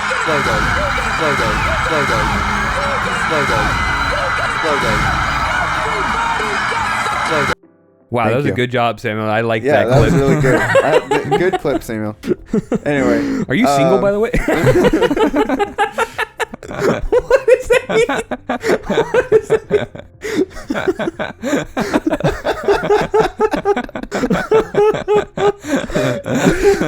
The number of levels of wrong is something. That is so wrong. Funny, but wrong. Oh, man. One thing that's really interesting about the Titans in 2006 was that they really added like a whole new element to like kind of the Technic Bionicle ecosystem. So per biosector. The 2006 Titans were the first to utilize the new shin braces, which utilized a new ball joint piece and a piston to better support the set's weight in various poses. Yeah. And these were the main parts that were new for 2006 that we still use to this day and are incredibly useful. So the Technic axle connector perpendicular 2x5 bent Wow, that was new. rolls off the tongue. I know. Really good piece. That's part number 53586. Part number 55013 is axle 8 long with stop. So this is just like a regular axle, but it has like a little stopper on one side so that it fits the new ball joint piece, which is the next one. 53585, the Technic ball joint with through axle hole. So the other one we're very familiar with. It's the one that first appeared with the Toamata. Actually, I don't know if that's where it first appeared, but in Bionicle, that's where it first appeared. And this new one has an axle hole all the way through. So you can kind of put the stopper in, and then it will allow you to be able to rotate it freely without risk of the axle pulling out, if that makes sense. I understand everything you're saying. Both pieces, super useful, but they just have different applications. So, the first one is that piston piece that allows you to like use the friction to add more weight support to it. Yeah, so, that piece you see on pretty much every large MOC, pretty much. And it looks really cool, and it works really well, and they're still using it to this day. Yeah, it does look really heckin' cool. I like using it for like weapons and stuff, or as like a tube on like a motorcycle or something. Yeah, it's just a really versatile piece. And I'm currently rotating one in my head. Whoa, you can do that? Yeah. You're like a level 5. I can do it with apples too. Dang. Yeah. That's so cool. Umbra is the first set we're talking about. Boo. It's okay. We're getting him out of the way, Thomas. Oh, don't worry. Set him number Pearl Dark Gray Umbra. 8625. The RRP for Umbra was $25, which is a complete ripoff if you ask me. That stands for recommended retail price. Yeah, you just learned that last episode. Yeah, baby. Not last episode. I think it was. No, last episode was Inferno. Well, last episode we did true. a technical. Yes, that's true. Yeah. I did actually forget to put in the part counts. Samuel, can you please put in the part counts for these? Samuel, put up a clip of Oprah saying, you get number of part count, you get number of part count, you get number of part count. Wow, that was a good Oprah clip, bro. Thomas. $25 was the RRP for this one. This was a sort of kind of Walmart retail exclusive, but it wasn't really exclusive. You could find it lots of other places. So Walmart just lied? It was mainly found at Walmart. Okay. I put in here that Umbra is cool and based in trad pilled, and I think that this is false. I think that this is 100% true, actually. Oh, this is as true as Good Guy's lore. Yes. Yeah. Exactly. Yeah. Yeah. Good Guy actually had a gun to my head and was forcing me to say this. No, he didn't have a gun. He had a thing that looked like a gun to you. It's a revolver. No. It was a lava launcher. A lava launcher. Yeah, it was a lava launcher. Not a gun. Totally not a gun. Not a ice harpoon shooting buzzsaw. No. Oh. Isn't Thok's thing actually just called like an ice gun? Yes, I think so. But it doesn't look like a gun, bro. Trust me. It does not look like a gun. Anyway, so Umbra had 179 parts, retailing for $25. So not too bad. However, he had no unique parts. None. No unique color combinations. Or as the French would say, none. I think, you have to fact check me on this, and I'm sure the audience will happily fact check me on this, but I think this is the first substantial set that we've looked at where there are no unique parts. I am not counting previous Good Guys. Wow. I'm not counting current Good Guys, but I'm pretty sure no unique parts is crazy. You know, for a 179 part set. Back in my day, our sets had unique parts. However, his mask is totally new, which is weird. Because doesn't his mask look like it should really be part of the His mask Metru? does look like it's a very Metru design. It's a very Metru it would have design. fit really well on one of the Metru characters, but like Never did. Yeah, I definitely would have remembered if there was a Toa that had his mask. Mm-hmm. Samuel's nodding his head for all those who can't see him. I'm looking at him and I can confirm it. Good to know. But yeah, aside from the mask, no new parts. Yep. So, crazy. he is, however, the first Bionicle figure, but not Bionicle set. First Bionicle figure to include wheels. Wheels. Mm-hmm. How do you feel about the wheels in Bionicle, Jacob? Good Bad. to know. Yeah, I don't like the wheels. Bad wheels.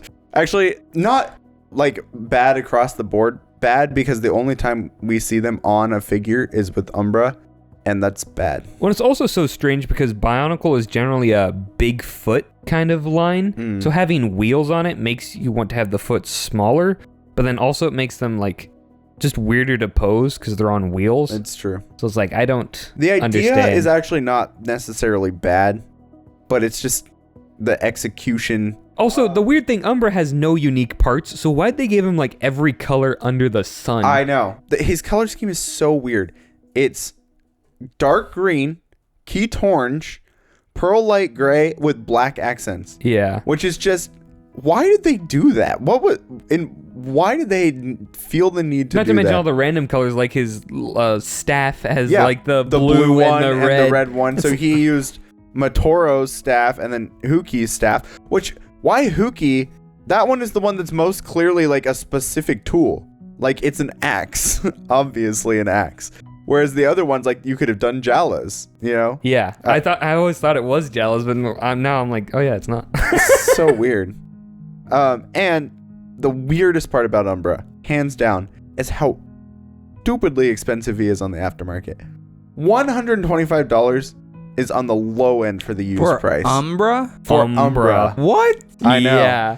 That's an insane return on investment if you have Umbra. Jacob, that is without the box or the instructions. And Guys, that's no unique parts. You can What just you make an Umbra. build them. Except for the mask.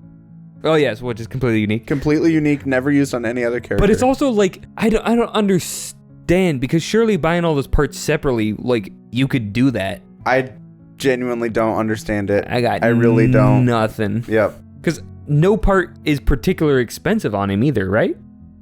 Not that I'm aware of. Whack, bro. Anyway, now we're done talking about Umbra, and thank goodness. So, time to move on. To Fenrakk. Do I say that Fenrakk. right?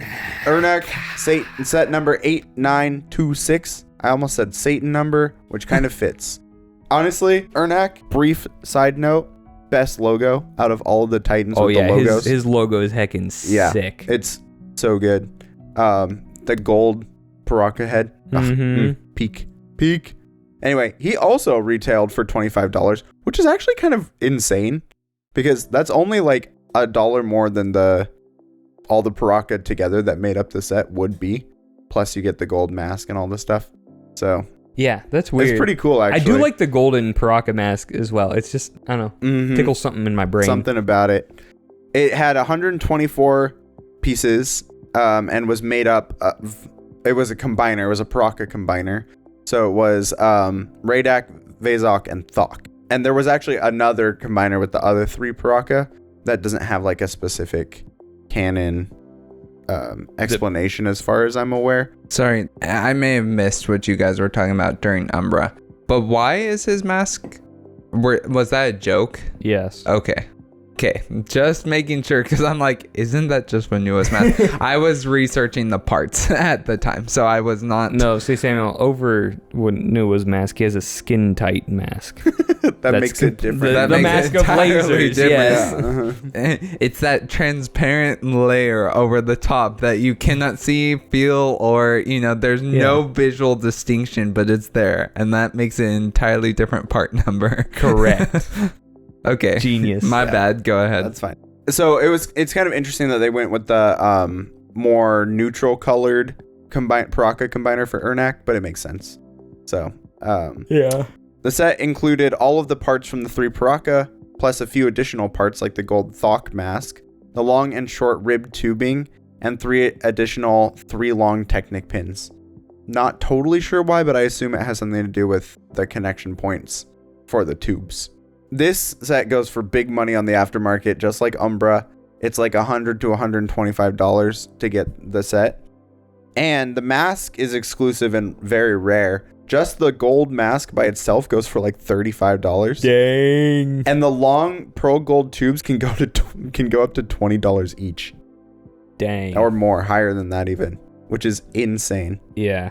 But they're exclusive to that set. Yeah. Hear that, Umbra? Exclusive. And this one was also supposedly a Walmart exclusive, but unclear. So I think the weird thing is that it's still $25 for 124 pieces, which is like 50 fewer pieces than Umbra. But you have to remember that it actually came with all of the Brutaka pieces. The Fenrakk combiner had 124 parts. Yeah. Oh, so it doesn't use all the Brutaka pieces? It does not use all of the Brutaka okay, pieces. that makes way more sense. It came with all the pieces for the Brutaka, but the actual combiner only uses 124 pieces. And one thing to note about Fenrakk on the technical section is that his launcher that has the Skakti skulls underneath it, canonically, those are Skakti skulls. He just ripped up a Skakti's head and put their skulls underneath his launcher. Dang, Which I'm like, oh, that's pretty brutal, bro. But kind of cool, actually. Yeah, I also love how Fenrakk looks. He's just like short, stumpy, but like actually kind of vicious looking. And the ginormous hand full of fear-inducing Zammer spheres is actually kind of cool. And his color scheme works surprisingly well. I know, that's the It part does I don't work understand. surprisingly well. I'm like as a combiner, it's actually pretty impressive. See, Radek, that's how you pull off a gold chest plate. Yeah. Ooh, true. There you go. Got him, boys. Yeah, it works really well with the gold mask. Mm-hmm. Sure. Yeah, it's just cool. I have an unnatural affinity for it. Yep. That I sounded don't like weirder the way than you said that. Thomas. Anyway, how many more weird things can I say before the day is I don't done? know. We got quite a bit more of an episode to go here, so. Anyway.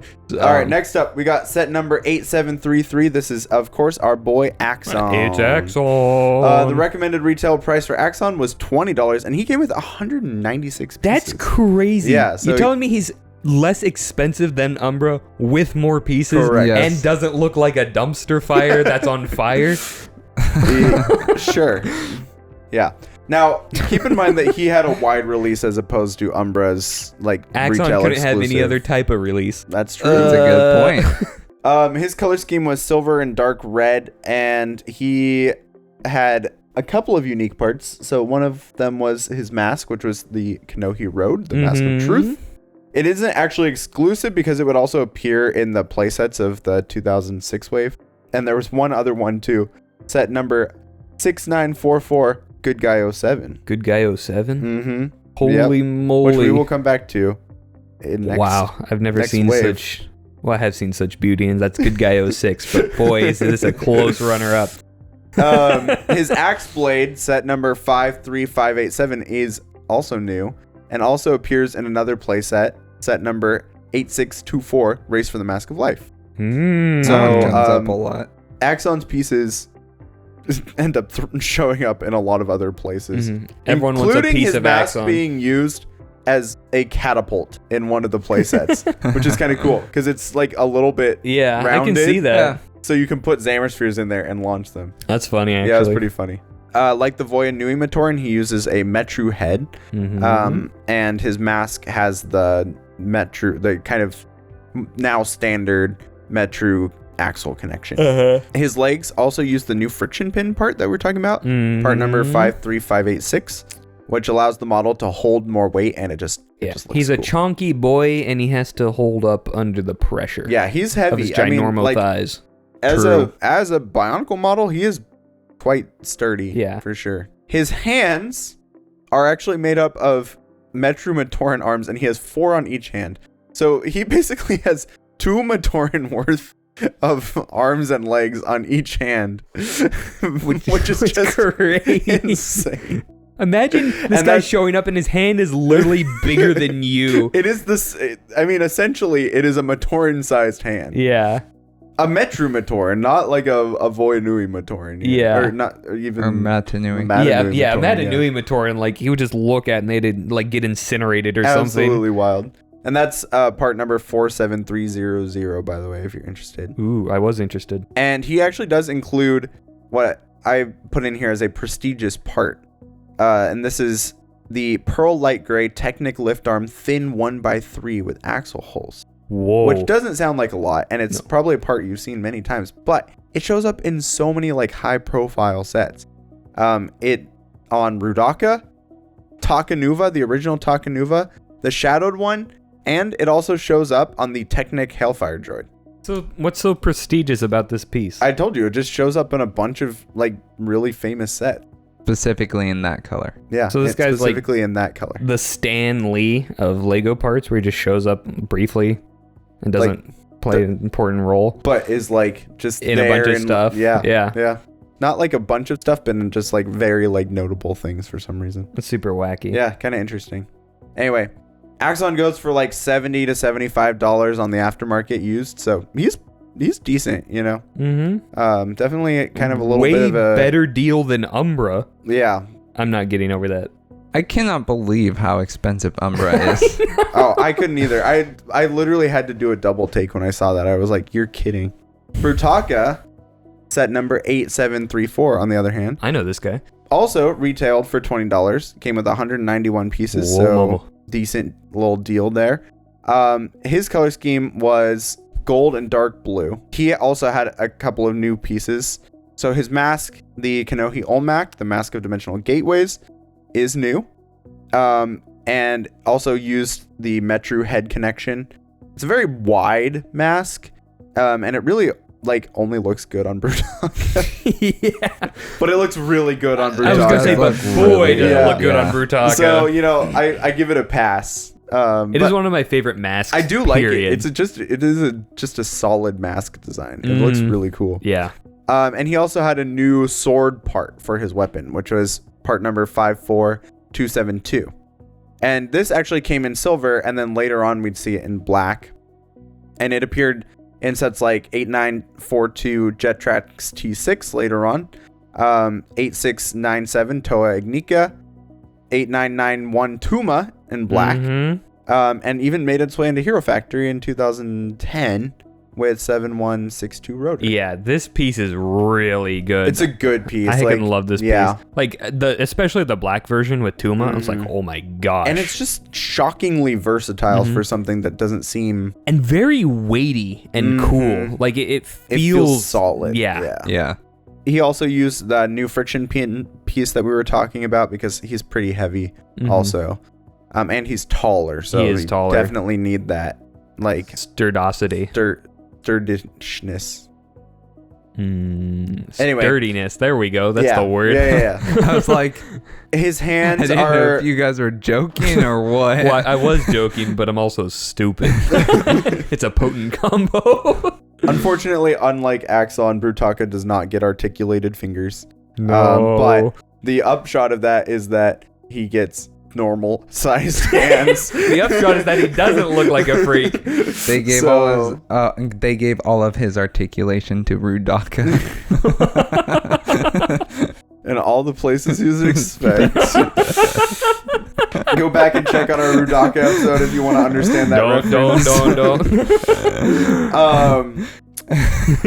And I just think it's kind of interesting that they use that claw piece that was originally designed to be feet for the hands, and they end up using that piece a lot later on, which is great because it's an excellent piece. His gold tubes are particularly rare and expensive because they break really easily, which is interesting. And that's, I think, also partially why those really long ones from Earnack are expensive, because people buy them and cut them down to size for Brutaka. Oh, that's it's grody, bro.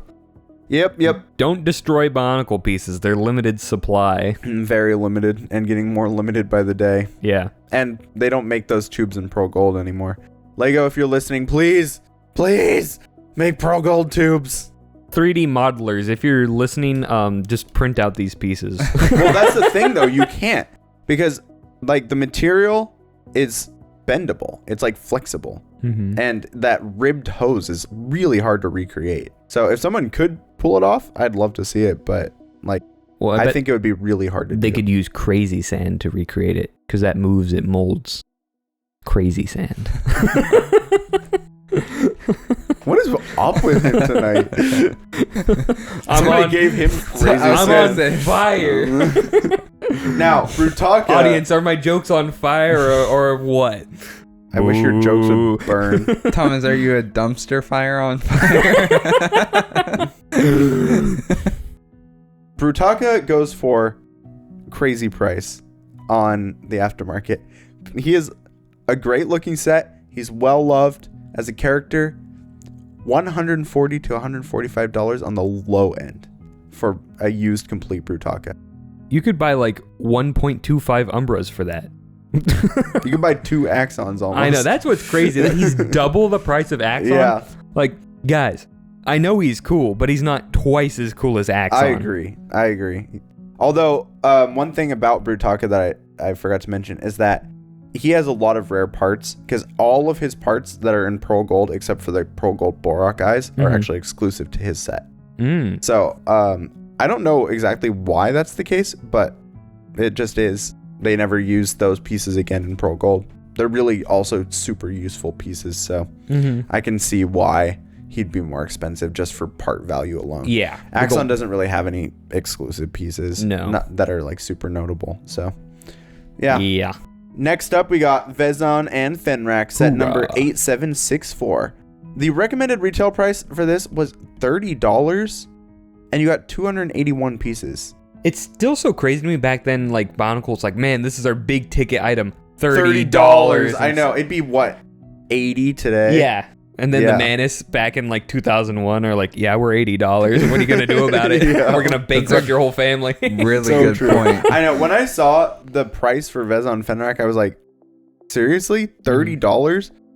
I would have bought that in an absolute heartbeat. Heckin' cool.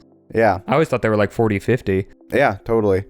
And it's a sizable set. It is very large. Like, it is large. It's not just something that, you know, it's not, it is like you need space for it. Yeah, I think this is one of my favorite sets that we own. Oh, for sure. It looks so cool displayed. So cool. Its color scheme was also silver and dark red for Fenrakk, with some black accents on there as well. Winning color combo. And Vezon's was black and silver. Less of a winning pearl combo. light gray, if you will. But later on, Nuperu Mari would perfect this color combo into the ground. Yeah, perfected so much it would literally never be used again. Well, but he's a toe of earth, so into the ground. He's on the ocean floor. Okay, it's like there's dirt it's a there. whole thing. And anyway, so Vezon, starting with Vezon. Vezon had a unique mask, which actually was kind of a dual-sided thing, very similar to the Krokon, the Mask of Shadows, right? It was a fusion of like a stripped-back Paraka mask with the kind of a representation of the Ignika attached on the back in silver. I say representation of because, interestingly, at this point, they had not quite nailed down what the Mask of Life actually looked like canonically, which is kind of interesting. They wouldn't actually nail down the look of the Mask of Life, and it had like 3 different major variations. Yeah. That it went through until 2008 is when they finally like actually nailed They it bit the down. bullet. They're like, okay, we're just gonna make it. Yeah. And then it looks heckin' sick. It is really cool. It was worth the wait. I think I can genuinely say it's my favorite Bionicle mask. Like, it's really good. Ooh, spicy. Although I think that the one attached to Vezon looks good enough or close enough to the official canon design that it passes. Well, I always thought it was weird because it looks very Voldemort inspired when he's on the back of Quirrell's head. Yeah. That's what I always think of. It's true. But yeah, it can kind of rotate much like the Mask of Shadows. And this part also would appear later in set number 8924, Maximus and Spinax. Woot woot. Yeah, in baby. Pearl Dark Gray used as shoulder armor, which is such a cool use, actually. Yeah, it looks really good. It looks really good. Vezon's Paraka torso in black is actually exclusive to this set, which is super interesting. You would think that would appear later on, but it does not. So even though that torso piece pops up literally throughout the whole rest of the Bionicle line, it never comes back up in black for whatever reason. That's weird. Vezon's cape is also the first time, as far as I can tell, that a cloth piece has been used in Bionicle. So that's kind of interesting. And this part is actually not exclusive to this set, and we'll find out why later. but it's kind of a spoiler. Were any so. cloth pieces used in the 2005 playsets? I don't believe so. Okay. Because, yeah, that's the only other thing I could think of that would use cloth. Yeah. As far as I'm aware, no. And he was born with that, guys. It's not really common for cloth to show up in Bionicle, but it does show up very rarely. Well, it's also strange, just a bit of a side note. Agori and Glatorian canonically often wear cloth underneath their armor, but it never shows up in sets. But I'm like, that would have been so cool to see. More cloth pieces in Bionicle would be greatly appreciated. It would have kept the theme alive. Totally. Give Bionicle Stars cloth, it would have sold off the shelves. I don't think anything could save Stars. Although there is an account on Instagram that I'll have to look at. I'll have to find a link where they remake a bunch of sets as like Stars versions, which is kind of fun. That's pretty cool. Yeah. Another exclusive piece to this set is the back of the Staff of Fusion. And it is such a weird piece because it's the Toa Nika thigh cover in reddish brown. That's set number 5 or part number 53543. It's just the like regular like thigh cover piece that we've come to know and love. What a weird thing to say. I heckin' love these thighs, bro. But it's weird that it never appears in reddish brown anywhere else, and there's only one in the set. I know. I'm like, why would you do this? What could be the possible impetus behind I don't know. this? And it doesn't even look good. It's brown. Yeah. It makes the Staff of Fusion look ugly. They had like 2 drops of that reddish brown color left. They're like, we just got to get it out. Throw it on Vezon now. So if you ever need 2 of them, you have to buy 2 Vezon and Fenrakk sets. Which is wild. Which isn't the worst thing in the world, No, also. no. But then you have, 2 naked Staff of Fusions. So there you go. What a weird thing to say. Still not even half as weird as the stuff you've said tonight. It's maybe half as Yeah. Okay, half as weird. Sure. All right. Torso construction is actually unique to Vezon for this set. The way that his torso is designed is really interesting. The armor uses the Metru torso cover piece in this really interesting kind of design. It's cool. I approve. I approve of it too. Next up, we got Fenrakk. Fenrakk's head is new. Ooh. It is a kind of one piece, and it has opening jaw mechanism. The one piece is real? We finally found it, guys. The teeth are made from white Borak eyes, and let me tell you, man, Borak eyes, yeah, I love it. super effective. And those stupid pieces show up so many times in this wave. It's ridiculous. They show up on Fenrakk for his eyes and his teeth. They show up on Brutaka. They're also on the Spear. They're also on the Spear Fusion. Botar. They're on Botar. They're on Axonn. They're everywhere. They're cool. They're like Vezon legs. Yeah, where it's just they're just solid. They're just great to use on anything. Excellent ornamentation. And speaking of Vezon legs, actually. Yeah, I know they're on Axonn as well. Yeah, they're on Axonn as well, and they're on Brutaka, I believe. The body construction for Fenrakk is just really interesting. Super strong because it has to hold up Vezon, who's standing on top of Fenrakk's back. And actually, Vezon attaches to Fenrakk. There are pins on there for his feet to attach onto, so he doesn't fall off. That's cool. And the chain piece that was new this year helps him stay stabilized on there too. And it makes for some really cool posing can do. It does. Even in the comics, they take full advantage of it because Vezon's always just Yanking. posed up with the coolest looking. Yeah. I was just going through his biosector page for this. I'm like, man, this art is really cool. Which is not something I say often about the art of the Anika comics. Right. The leg tips for Fenrakk are interesting because they appear again. So we got the Bordak staff parts for the front legs. That's part number 47337. Pop quiz. Which one was the Bordak? The blue one. Correct. And then we have the Staff of Lightblade, which we've seen pop up many times, but this is part number 44813, and that's used for the back legs, and it's just really effective. Yeah. Good leg it pieces works. all around. And it's also used as the Staff of Fusion, fun fact. Ooh. Yep. Maybe the Staff of Fusion and the Staff of Light are actually the same thing. So you can use the Staff of Fusion to play Kolhi? presumably. That'd be sick. Imagine you're fighting a team of 2 and now you're fighting a team of 1 and they get disqualified. Actually, though, the Staff of Fusion is backwards from the Staff of Light. Like the way it's... What do you mean it's backwards? Like it's positioned backwards. You can turn it around. You can't, though, because it has that we were talking about. Oh, yeah, but I mean, like... The aforementioned piece. In Kolhi, you can flip the staff either way. Anyway.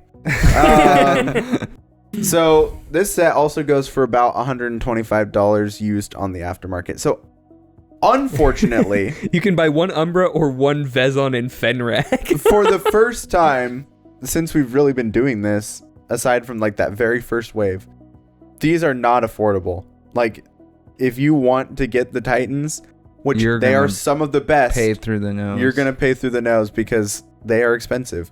But honestly, kind of worth it. Axonn may be worth it. In Brutaka and Umbra are not. These are more understandable. Total. It's like, okay, they're actually, most of them are really good sets. So it's not unreasonable to see these prices and go, oh yeah, okay, it's worth it for that. Yeah. If you can get them for a decent price, do it.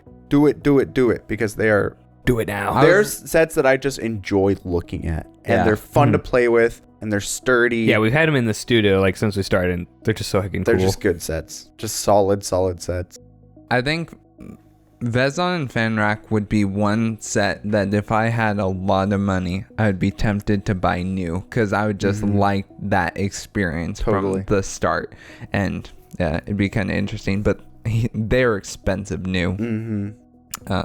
Yeah. We like these sets enough that we actually have Axonn, Brutaka, Botar, Kardas, and Vezon Fenrakk all built together at the same time right now. And they look really cool. They look really cool Especially together. Botar, because I'm biased. Yeah.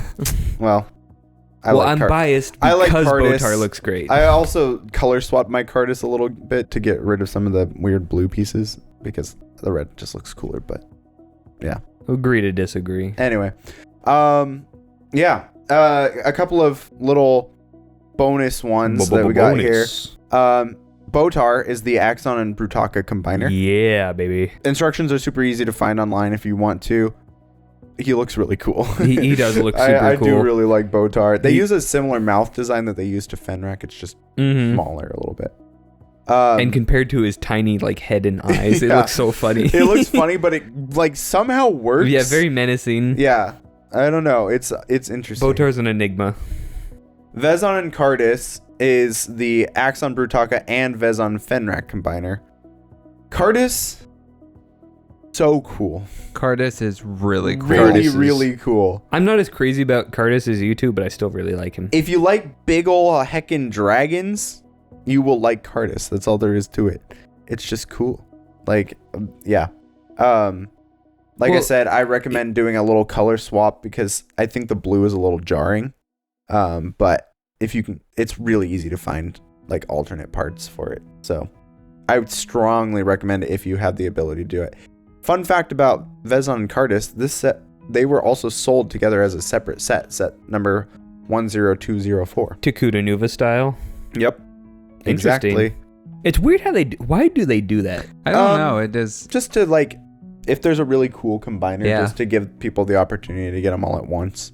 Gotta get them all. I think they were also slightly discounted. Like this one was a Target exclusive. So, and this one actually was a Target exclusive. So you could go to Walmart and get Umbra and Irnak, or you could go to Target and get Kardas. Yeah. It's a tough choice. Do I want trash in Irnak, or do I want Kardas? Yeah. Irnak's cool. I don't know if he's Kardas cool. Also, honorable mentions. So, did you guys know that there actually wasn't just one good guy for the 2006 wave? No. There were, in fact, 3 good guys. Whoa. Yep. I don't like the start of this. So, there was another good guy, set number 7719. And this one had... ugly. Sorry. It's just so ugly. This is not as bad as the original one. This is not a great picture because its legs. You can barely see the face, but Why does it have a Rotuka spinner right on its chest? I thought he was getting hit. I thought they're like, we need cannon fodder for the Bionicle It universe. has Vakama's mask from the Metru. And these little Matoran Okay, legs. this picture makes it look worse.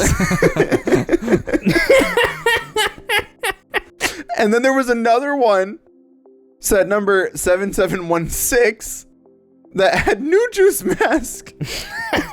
And they just have the Rotuka spinners right in the chest. I don't understand the not giving them a hand on both I know. arms. Why did they do this? I also don't understand. Why do these two have masks, but good guy doesn't? The crazy thing. Okay, That's but a you good guys are question. so not ready for this because not only did they have 3 separate good guys in 2006, they had, count them, 5 bad guys. That's a lot of Why? bad guys. Look at this. We're looking at set number 69. For some reason. 3-5 bad guy Scandinavian Disney polybag promotion. Scandinavian That's Disney literally what it's called. Scandinavian Disney promotional polybag. Sounds like the weirdest polycule I've ever heard of. And this thing is so ugly. Why are they all so ugly? It just has a naked Barraka head with clawed feet, and then the I have Ernak no clue looking why, at this. but when I saw it, it reminded me of the Wiki Tikis from Yes. Totally. Uh-huh. Scooby-Doo. And then there's this one, set number 7217, which was the brother of Good Guy from the Duracell batteries. That one's not the worst. I'll give it that. Maybe but one of the I best saved of the bad guys. worst for last. Uh-oh. You're not ready for This the is gonna be quick pretty bad. polybag bad guy. Set number Call him polybag 7717 and set number 7718. What Oh, yeah, we looked the at these. heck? I can't is remember this? what... I think we looked at in the Or Rahaga. I think. Yeah. Yeah. Yeah. Wowza. I know. Wowza, They're wowza, They're wowza. horrible. This does not look like something that should have been released in 2006. I am so sorry. That doesn't look like something that should have Honestly, been released. The quick ones were worse. They were worse. Oh, they're so bad. Yeah. Yeah, they're so bad. Like, There's something charming. Duracell had standards. Yeah, there's okay? something like weirdly charming about the Duracell ones, even though they're But horrendously the ugly. quick ones look like the parts don't fit Yep. together. It's like they didn't know how to assemble Bionicle. Yep. They put them together pretty quick, you might say. Oh. I did see something that was interesting though, as an explanation for what these are in universe, and it was someone on the Walmart website put The source of Bionicle lore. yeah. It was like I don't know if it was any sort of official description or if someone just headcanoned this, but the description was that they are made by the Matoran to act out their legends, basically. Like they're little robots that act They're out the little legends. puppets. Yeah, basically. And the good guys just are stand-ins for whatever good guy they need. That's and actually the bad guys are heckin' just stand-ins. great lore Yeah, theory. I was like, that actually makes a lot of sense. You know what? It's kind of good. I am accepting that into my Yep. brain because that's the only way I can Headcanon accepted. contextualize them. Yeah. Anyway, so if you want to add those into your lore, I felt like that was kind of a good way to add that in. So thanks to the Reddit user who pointed that out. I don't know who it was, but good job, you. Greg Farshidry and that. God, why didn't I think of that? It's genius. I don't think Greg Farshidry had anything to do with the good guys or bad guys. In fact, I'm not sure who had anything to do with those, but And who would actually publicly admit to having Right. anything to do with if them. you or someone you know designed a good guy or bad guy, please. We just want to talk. Please we just reach want out. to talk. desperately need to know about this creative decision. What would the thought process behind this be? It's We like have you- a certain limited parts budget that we need and to. number of parts or types of parts you can use. Yeah, yeah. Man, that would be fascinating, Mhm. actually. And did you get paid for it? That's what I would like to Valid question. know. Duracell shelling out $1 million for you to make good guy. Yep. That would be pretty funny, actually. Anyway, Anyways, well, that is all for the technical section. What do you guys think of the well, are Titans? we gonna rate the Titans? Let's rate the Titans. Yeah, from best to worst. All right. Well, we know what the worst is. Umbra Umbra. by far. We should do worst to best. Okay, we'll do worst to best. So Umbra's the worst.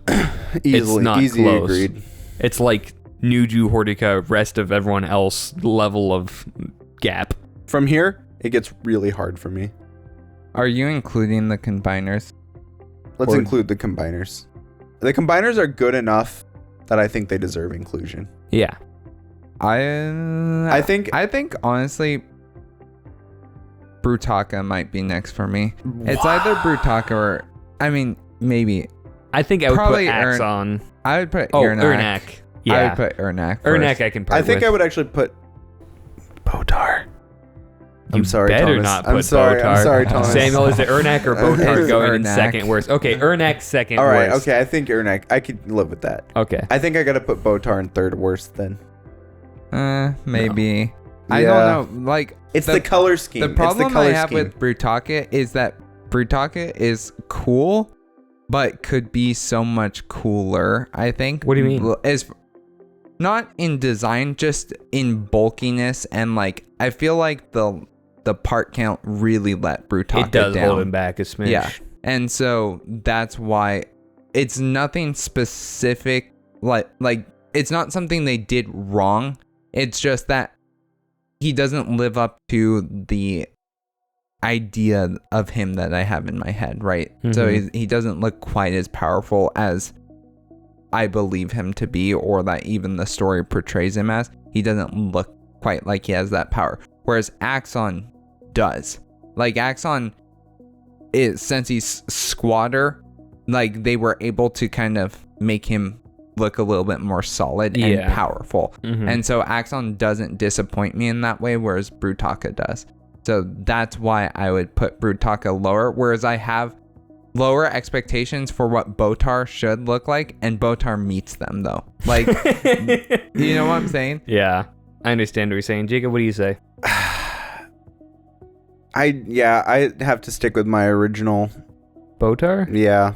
It's not that I have anything against Botar. I think he's really cool, but I just like Brutaka better. Because I would put Kardas in this slot. No way. Kardas he's is the third way worst. better. Kardas is. I agree with Jacob in this Yeah. case. Kardas is So way we're cooler. putting Botar in third? Yeah. Third Sorry, worst? I'm sorry. Oh, you betrayed I mean, me. Botar's not- cool. I don't he know. is cool. I wouldn't. Like I said, I would probably actually put Brutaka here. Yeah, so. but we're not voting All right. Brutaka. So it's Botar then. Next is. I think I also have to put Brutaka there. So then it's Brutaka, Axonn, and Fenrakk / Vezon left. And Kardas. Oh, Yeah, and right. Kardas. So I'll put Kardas here, but I can also swap him for Axonn. You like Axonn less than Brutaka? Yeah. I've would been very definitely clear. Brutaka's one of my favorite sets, period. I would definitely put Brutaka here. I also put Brutaka Why must here. you wound me? Sorry, Thomas. You put Brutaka here too? Yeah. You like well, yeah, you do like Axonn more I than do like Brutaka. Axonn better. You're a nerd like that. I like them both, though, a lot, and it's a very small difference to Yeah. me. I think for me, the next one is clearly Axonn. Yeah. So then, you're saying, wow. Yeah. I definitely prefer Kardas over both Brutaka and Axonn. Yep. That's crazy. For me, Kardas is top. Okay. Yeah. Wow, really? Wow. Yep. Okay. That's hard. I don't know. Okay, so we're putting Brutaka in fourth worst, one of the best Bionicle sets behind Botar. That's The thing insane. is, all of these sets are insanely good. No. Umbra's in Except here. for Umbra. They're clear outlier. How many times have we dissed Umbra? But I just don't know A how lot. you can't look at this and just, like, go that and not just Well, be, it could be looking at Brutaka. this is cooler than Brutaka. Sure, bro. I agree. Yeah. You don't go have to ahead. convince I'm me. We go ahead with this fallacious, heretical list. Giant dragon with giant teeth and all the things. Gold It's just- guy with double-bladed sick. sword and wide It's Avak-like mask. I'm sorry, Thomas. I'm sorry. Okay, we go on. You I don't wound want to me say yet your again. opinion is wrong because, like I said, Okay, the- so we you know. put Brutaka here, and now next it's Fenrakk, Kardas, and Axonn. I'm assuming Well, we put Axonn. Axonn Okay. here, yeah. So now it's Kardas and Fenrakk competing for top 1 and 2. I think I would probably disagree with Jacob. I would probably put Vezon and Fenrakk at top and put Kardas second. I like Kardas a lot, but I think together, Vezon and Fenrakk is just too cool to beat. Like, they work so well together as a whole that it's like, whereas in Kardas, it's kind of like you have Kardas and Vezon. Yeah, And Vezon's it's there. like, yeah, and I don't love that. Whereas like That is sort of true. I'll give you that one. the whole package of Vezon and Fenrakk just invokes this like feeling of power and madness, but also just like You can see him I don't- popping out it's of that- lava, yeah, laughing exactly. maniacally. It's that like Exactly. grunge cool that like literally perfectly encapsulate that what they were trying to do in this era of Bionicle. yeah, It's like that dark, It's ground up grunge, right? Yeah. Kardas is very top down right? terror. yeah. That's true. Ground up grunge? What is that? It sounds like some sort of coffee brand. Why would you ever buy that? People buy weird stuff all the time, That's like true. liquid death. Like, people buy bombs and they use them to kill other people. That's crazy. That is also true. We got to finish this episode because Thomas is losing it. Claire Obscura fried his brain. All right, so oh my gosh, voice crack. Guys! All right, guys. You just did the Rebel Trooper death yell. Dead. That's pretty good. I'm gonna clip that. Go ahead. It's okay. So at the top, I guess we have Vezon, Fenrakk, yeah. Yep. Then it's Kardas. Kardas, Axonn, Axonn, Brutaka, Botar, Earneck, Earneck, Umbra. Umbra, as it should be, as it should be. Thomas does not look satisfied. As it is, not as it should be, but nay, we continue on despite the struggles. But let's see if we can have any cooler Titans in the community section, huh? That's right. Actually, this first one I think is my favorite. Oh, this one, Hagenrock. But we have to officially declare the community Okay. section. You are now entering the community portion of the podcast. In this section, we showcase some of our favorite creations from talented and passionate members of the Bionicle fandom. Okay, now we're in the community section. Woo! Yeah, baby. All right, starting us off, we have Gooder Guy by Ronzo C on Instagram, and boy is this guy gooder. Man, I Best love guy, it. perhaps. Agreed. It's, Best guy. it's funny because since it uses so many Jala in Mari parts, if you just put the Jala mask on him, he would just look like Jala. It would look like a ripped Jala. Yeah. and I'm not Just mad about it. shredded. I heckin' love this design though. It looks really good. And the third It does. picture, the pose where he's in the original good guy pose, yeah, phenomenal. it's really good. This is honestly such a phenomenal Yeah. build. It just Something about the bear head also doesn't bother me that that's Yeah. what I was gonna say. Like, why does it not like it doesn't strike I me think as because weird. it looks as chiseled and like and cut And- as the rest of yeah, the body. that's true. Where it's just like, ugh, yeah, masterfully done. yeah. Ron Ronzo C. Zoc. Ronzo C. Maybe it's a guy named Ron and he just makes OCs. That's Probably. my guess. But Gooder Guy is not an OC. Well, I guess if Well, he's Gooder Guy, is. that's true. Yeah. That's very good. Anyway, next, moving on. We have Umbra, the Darkest Light by BioUnity on Facebook. This is a really cool build. It actually makes Umbra look cool. Although I have to say, I still hate the green. It just reminds me of Toph This for is some reason. Big green pants. Yeah, the big green pants Mm-hmm. with the like. I know. Well, yeah, they do have a yellow accent in Avatar, the Earth Kingdom. It's green and yellow. Yeah, they do. Yeah. Yeah, he does have earthbending colors. You're right. The boulders, something little girls. Whoa. what?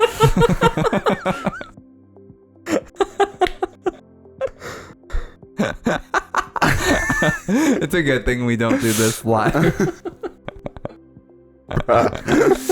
What's he saying? The boulders. The boulder is no Longer longer conflicted about fighting hurting little girls. That's it. Yeah. The boys. Okay, one thing I really like about this Umbra mock is the skates. Like, it's kind of cool how they did the skates. Yeah, the skates are actually really impressively I think large. it's funny because they make his feet look ginormous. Yeah. Like- Well, that's your big foot aesthetic, Yeah, I know. Thomas. Bro, it's not a foot, it's a skate, Jacob. Yeah, Entirely different what was aesthetic.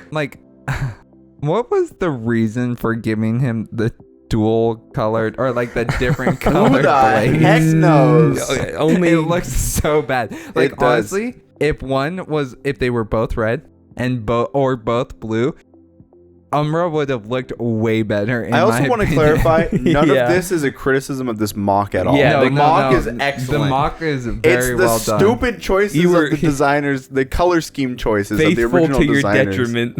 Yep. No, but I think the second picture, the pose he's in, it's like, okay, I see the vision now. Like, that's actually really cool. Yeah. Yeah. And also, Umbra, The Darkest Light is a sick title. So good. Yeah. Yeah. So, So props to the mock maker Mhm. and unprops to the designer. how many times can we diss Negative Umbra before props. the show ends? All right, next one. All right, this is Axonn and Brutaka art by Creative Mechanics on Reddit. And I think we've seen Creative Yeah, Mechanics definitely before. looked at Creative Mechanics. Yeah. I heckin' love this Axonn art. It's like That is sick. big boy. And He then, is really big. yeah. I like it. And I love the stance as well. It's just like, yep, that's it. And the war paint on his That's mask. what I was just I'm like, about he's to definitely say. in his conqueror era right Yep. here. Yeah. And also his left hand being like hydraulic press looking almost, like Yep. straight up. It's like he's going to pound you to dust. And then Brutaka looks like a bug almost, which I'm a huge fan of bugs. Yeah, we know. Insectoid. Oh, yeah. It's really insectoid. cool. I think a lot of Brutaka mocks go with that kind of more insectoid look, and I'm not mad about Well, it. it's just, It looks I think cool. to contrast him with Axonn, also, yeah, he's got like, he looks like it. Yeah, I like it. No, it's Mhm. good. Yeah. Both drawings are excellent. Very cool artwork. All right. Next up, we have Brutaka fan art by ZMSQOA95. I can't even. I'm not even gonna try. Zimsqua 95. Zimsqua. Yep. So I really like That This is so on X, cool. by the way. Yeah, this is such a heckin' cool one because he's holding the mask of life and like about to put it on. You're like, oh man, this guy's heckin' evil, bro. Probably puts it on over his mask like a weirdo.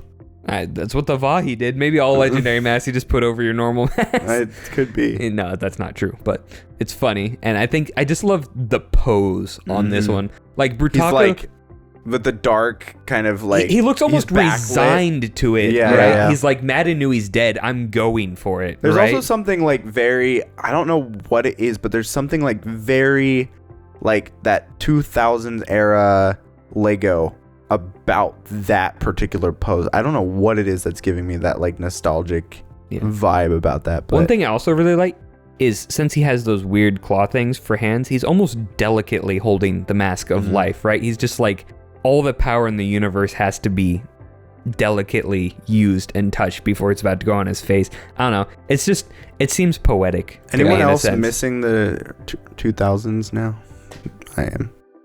Technically, we're in the 2000s. 2026. The aughts, Thomas. Oh, the aughts. You ought not nostalgize. Too late. All right, next one. Okay, we have a Vezon mock, and this is by Poor Disadvantaged on Reddit, who We've Poor seen Disadvantaged before. did the very cool Vezok, like, pirate leg with the Which is eye wild patch. because I also love this mock so much. Yeah, I saw this one a long time ago. We definitely looked at that, not on the show, but, like, you guys showed this to me personally a long time ago. Because I am a huge sucker for asymmetry in Bionicle builds. So when I saw this, I'm like, oh my gosh. And of course it has the cloth, which is another huge And winner. I just noticed this, but he has Vezon's hand. Or he has Vezok's hand as his that's right hand. replaced with the hook on the other one, right? Isn't Vezok's hand a hook? Big if true. It is. Yeah. Oh my gosh. That's really Genius, bro. Okay, that's major props. Oh, and his leg. cool. Yeah, you're right. Okay, that's great, Wow. actually. That is really impressive. Yeah. And also, I think the Spear of Fusion here looks so heckin' cool. Like, the brown works because it looks more staff-like. Yeah, And it's... I agree. And also that I it like can the fold down to be a ability- scythe. Yeah, that's what I was gonna say. Uh-huh. The scythe versus spear Mhm. look is super cool. And also, like, the bone color and theming on Yeah. it. It's just beautiful. Yeah, everything about this mock is just so well done. Even the photo editing is so good. Yeah. Mhm. Yeah, like the spear dripping lava or whatever Mhm. on one of them. It's just like, I heckin' love this. Poor disadvantaged, you are a gem. Come on the show. We want to talk to you. Yeah. Be like, bro, why'd you make such cool stuff? You're fired. All right. The Umbra designer's like, no. about to get him. This is a Vezon and Fenrakk build, and this is by NikitaKondrashev, who we've also looked at multiple times. More like Vezok and Fenrakk. This is on Instagram. Because we're fans. And holy cow, Fenrakk is huge. What a chonker. Fenrakk Destroyer of Worlds. Yeah. Like, this is I mean, kaiju look sized. at this. The second picture compared to a Toa is hilarious. Yeah. It's like, What do you do with I it? can't even like begin to comprehend how you go about building something like Yeah. this. Like, I know it's a digital build, but even still, holy This is moly. the kind of stuff the Hand of Artaka would fight. it is insane to look at. It's just so... It's the really funny thing cool. is, it definitely does give me crab vibes as well as spider vibes, Totally. which is hilarious. Crab Yep. spider. It's always crab, but I just love the chunky legs. Like, I think that's a cool aesthetic I don't see very much. Or like very thick legs. And also look at the Vezon part of it, because it has a lot of the same stuff that we see on Poor Disadvantage. Yeah. Like Yeah. that hooded wanderer. I think it's Yeah. clearly inspired. It's gotta be Yeah. because the leg and arm are the same style. Yeah. I also really like how they did the Staff of Fusion in this one. It looks really cool. That's think- clearly a custom designed part. Yeah. Looks so good. I think all the Staff of Fusion remodels look better than the original, because the original is just kind of whack. So it's cool. In Poor Disadvantage, in the chest, you can see the Mask of Life. Really? Yep. And in Dude. this one, the NikitaKondrashev one, Oh. you can also see it, and it's trapped under these like tendrils that are wrapping out of his chest to hold the Mask of Life in. That is cool. I love the Mask of Light attached to the back of his head, but also that's really cool. It is very cool. That is because I was heckin' wondering when sick. we were looking at it, I'm like, what is glowing? And now I saw it in this one as we were looking at it. I was like, oh, I bet you since it was inspired, or it seems like it was inspired by this one. I was like, yeah. That is phenomenal. Really, you guys really are cool. geniuses. Excellent work to both of you. Like 20 I, smoochy seriously, kisses a piece. I have rarely seen a mock that like blows me away as much as both of these. Yeah. But we Very must move cool. on, must we not? We must. The endless flow of bionicle mocks must continue. You guys really like to mock for this wave, and I'm not mad about it at all. Mock. These coming up, I really like. Yeah. This is Axonn and Brutaka Revamp by Rude Potato 3122 on Reddit. And this, if Brutaka had looked like this, he would have been at the top for me. So Axonn is super cool. I love this build because it's very faithful to the original, but he's more filled in, which is a common theme. Like that's what it's that classic thing. This is what you imagine them as, right? And then Brutaka is Gold. just, well, yes, massive amounts of Big gold, guy. but the actual like the way he's filled in fits so much better with my vision of him that I'm like, yes, this the Brutaka that I wanted as a set. Bro, I think it's cool how Definitely knightly, needs a cape. how knightly, Yes, true. how knightly he looks. Like he definitely looks like warrior. Like Keira he's Knightley? wearing armor. Yeah, these- I think it's like it looks like he's wearing plate armor. Like he has all these intricate pieces that slide up into each other. and I'm also pretty sure the pose with two of them at the beginning is a JoJo reference, but I can't be 100% positive. But because it's just Axonn like whoo, and then Brutaka behind him pointing. If that is true, someone let me know. Really cool. Like Yeah. really, I really really Heckin' like sick. this one. Yeah, good Yep. job. I've been very impressed with these mocks. Not Yeah. that I'm not usually impressed All with the mocks, others are normally garbage, but now we're finally getting the good stuff. That Here was a we joke come for those of you to who are joke challenged. Joke challenge. This is Botar fan art by Demet Soru, who we've also looked at quite a lot. This is on Tumblr. And this thing is terrifying. Yeah. The eyes, like on, Biblically I assume they're accurate eyes Botar. on the wings, Yep. is just like, it Since when does kind Botar of have makes wings? sense, but also it's scary as heck. Yeah. If I saw that thing coming for me, I just give Yeah, up. this is Botar, like, angel of judgment form. Because this is, like, how he's treated in lore. It's like he's the angel of judgment. He shows up, you're a goner, right? Yeah. So just applying, the biblical connotations. Biblically accurate Botar. That's Yeah. what I just said. Oh. You stole my joke. You're heckin' hilarious, bro. I know. But I'm funnier. Guy who said I'm funnier but louder.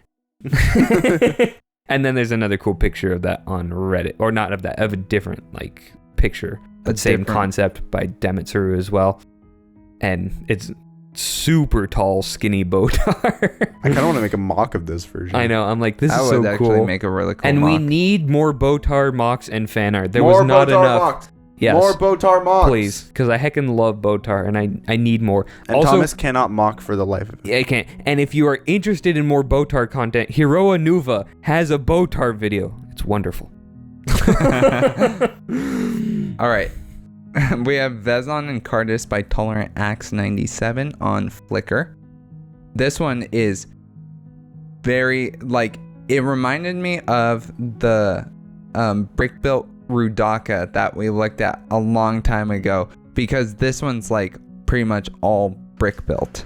I believe this is actually made from physical pieces too. It looks Really? like a digital It build, looks- but I'm pretty sure this is a physical build. Sure. Yeah, Oh. I'm pretty sure. It's very cool though. Yeah. And the like striping works really well for Kardas, especially on his horns. He looks super creepy. I know what's bugging me about this. It reminds me of Gore from General Grievous's Lair episode. Because I was you're looking right. at him like, this face shape, this body type, it's so Yeah. familiar. It's also a little bit Cheshire Kurt Caddy. Connors, like the lizard. From Amazing Spider-Man? Yeah. Yeah, I can see that a bit. The stripe pattern totally gives me Cheshire Cat too, Yeah. and which is like giving me this eerie sort of vibe. But it's so good. It It's is really good. cool. The armored dragon is just Yeah, sick. Armored Dragon. And is let's sick not aesthetic. let's not forget about Vezon. Like Yes. Vezon also Yeah. really great.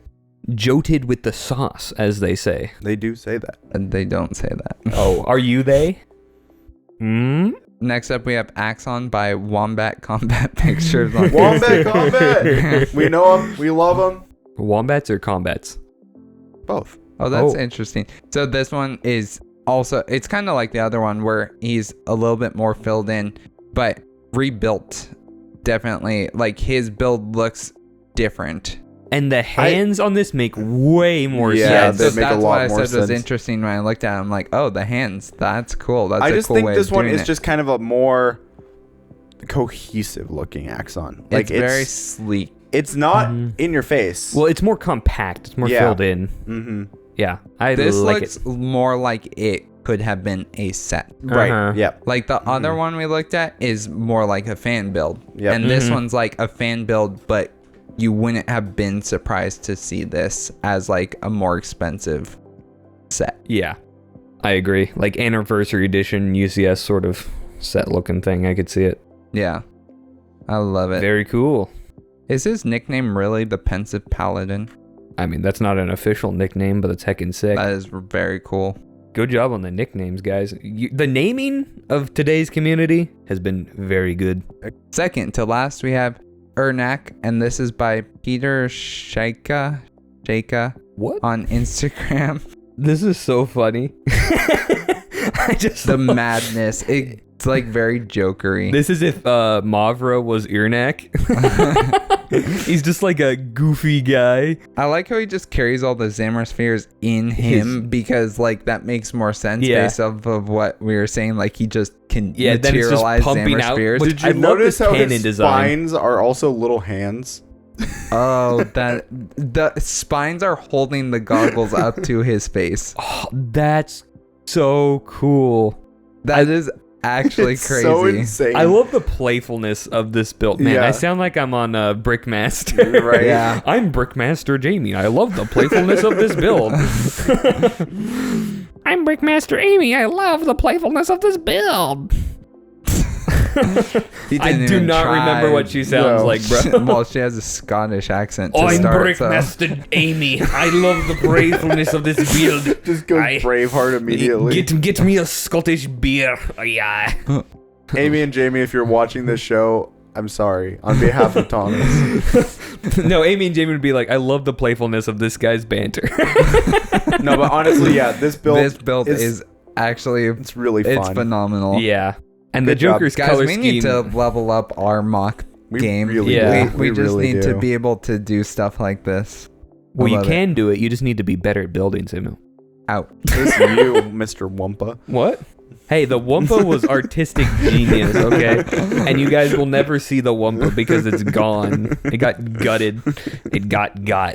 It done got. Yeah. Thus is the nature of Bionicle. Yes. So, but then all that's left is the Marrow Ghost section. The Marrow Ghost section. Okay, so let's start off with...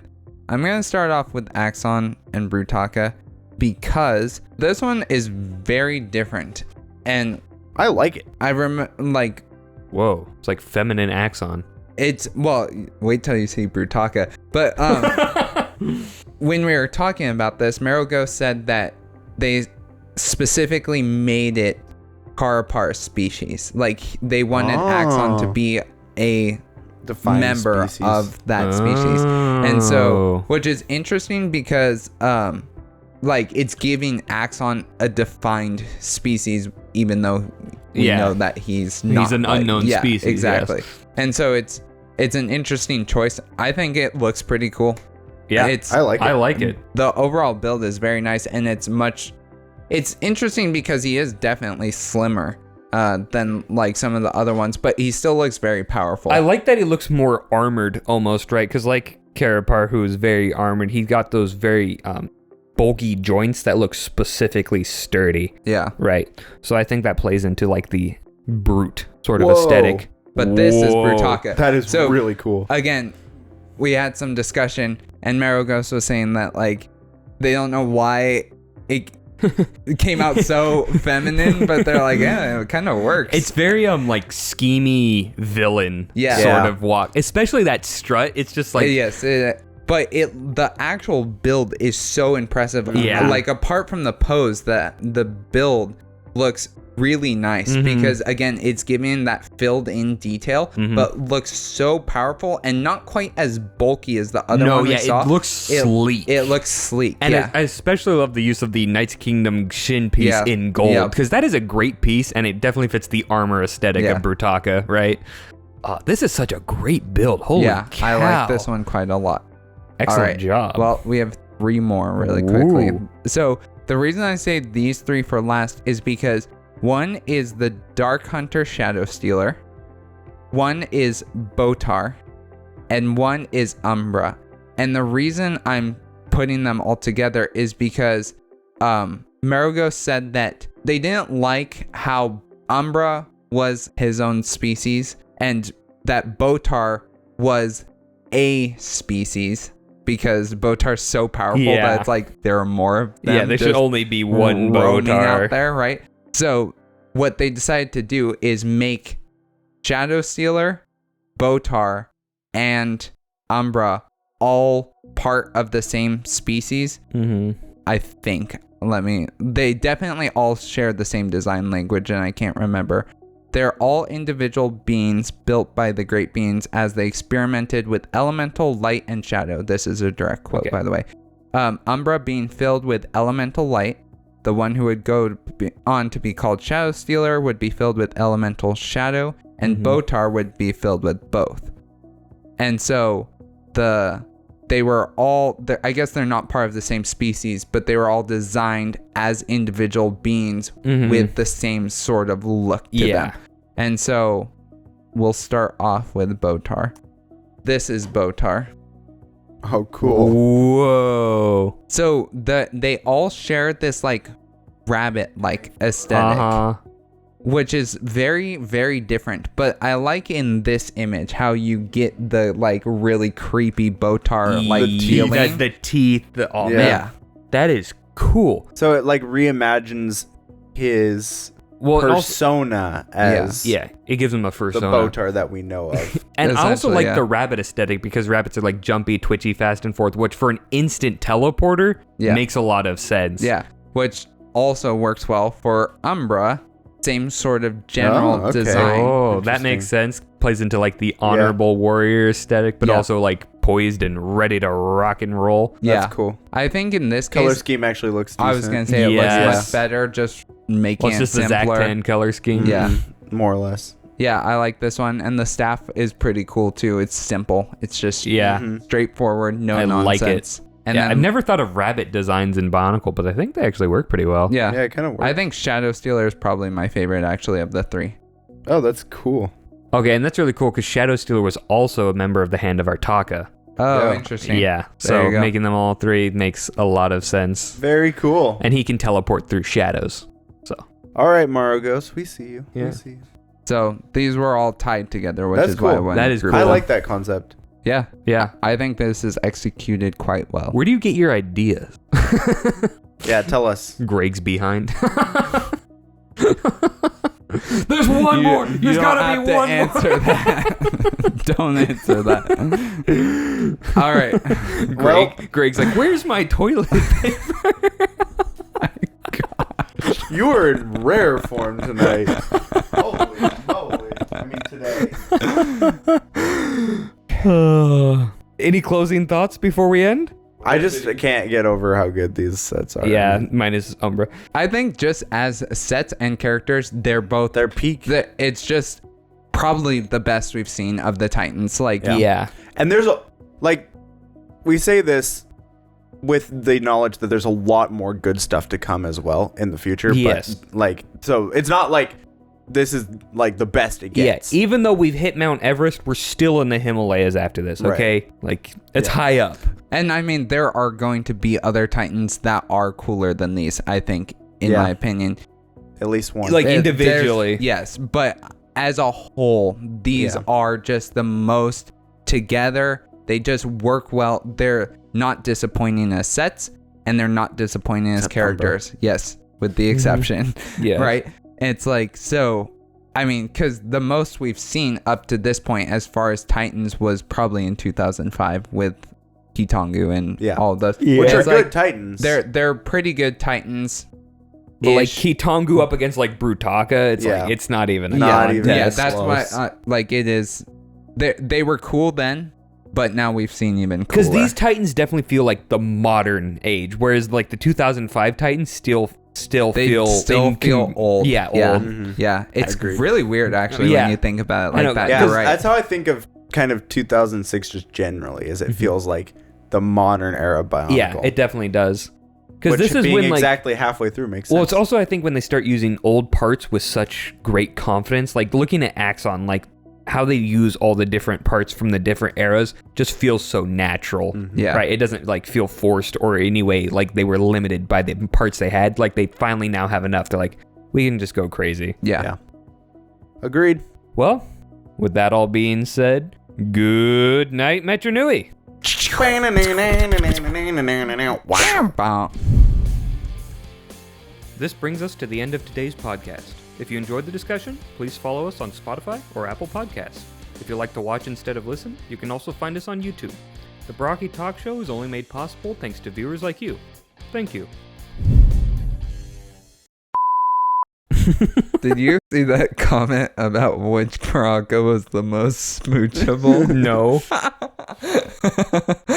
Someone was like, if someone said Prydak, I'm gonna lose it. No. Someone asked. He They're said like, Barraki. Yeah, Baraka. Baraka. He was like, not that I would want this, but if it really came down to it, which Baraka is the most smoochable?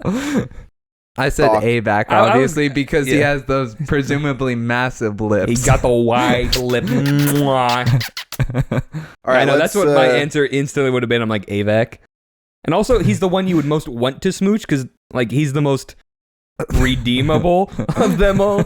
If you could do the I can fix him route, he's the one you should try for. Zactan would be the worst because he's made of bugs. Not be enjoyable at all. Entomologists are like bugs.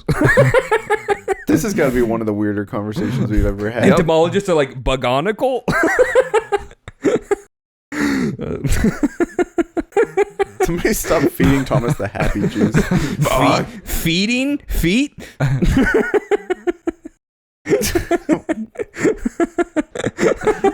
They're There's something seriously wrong with you. Yeah. Anyway. No more Claire Obscure for you.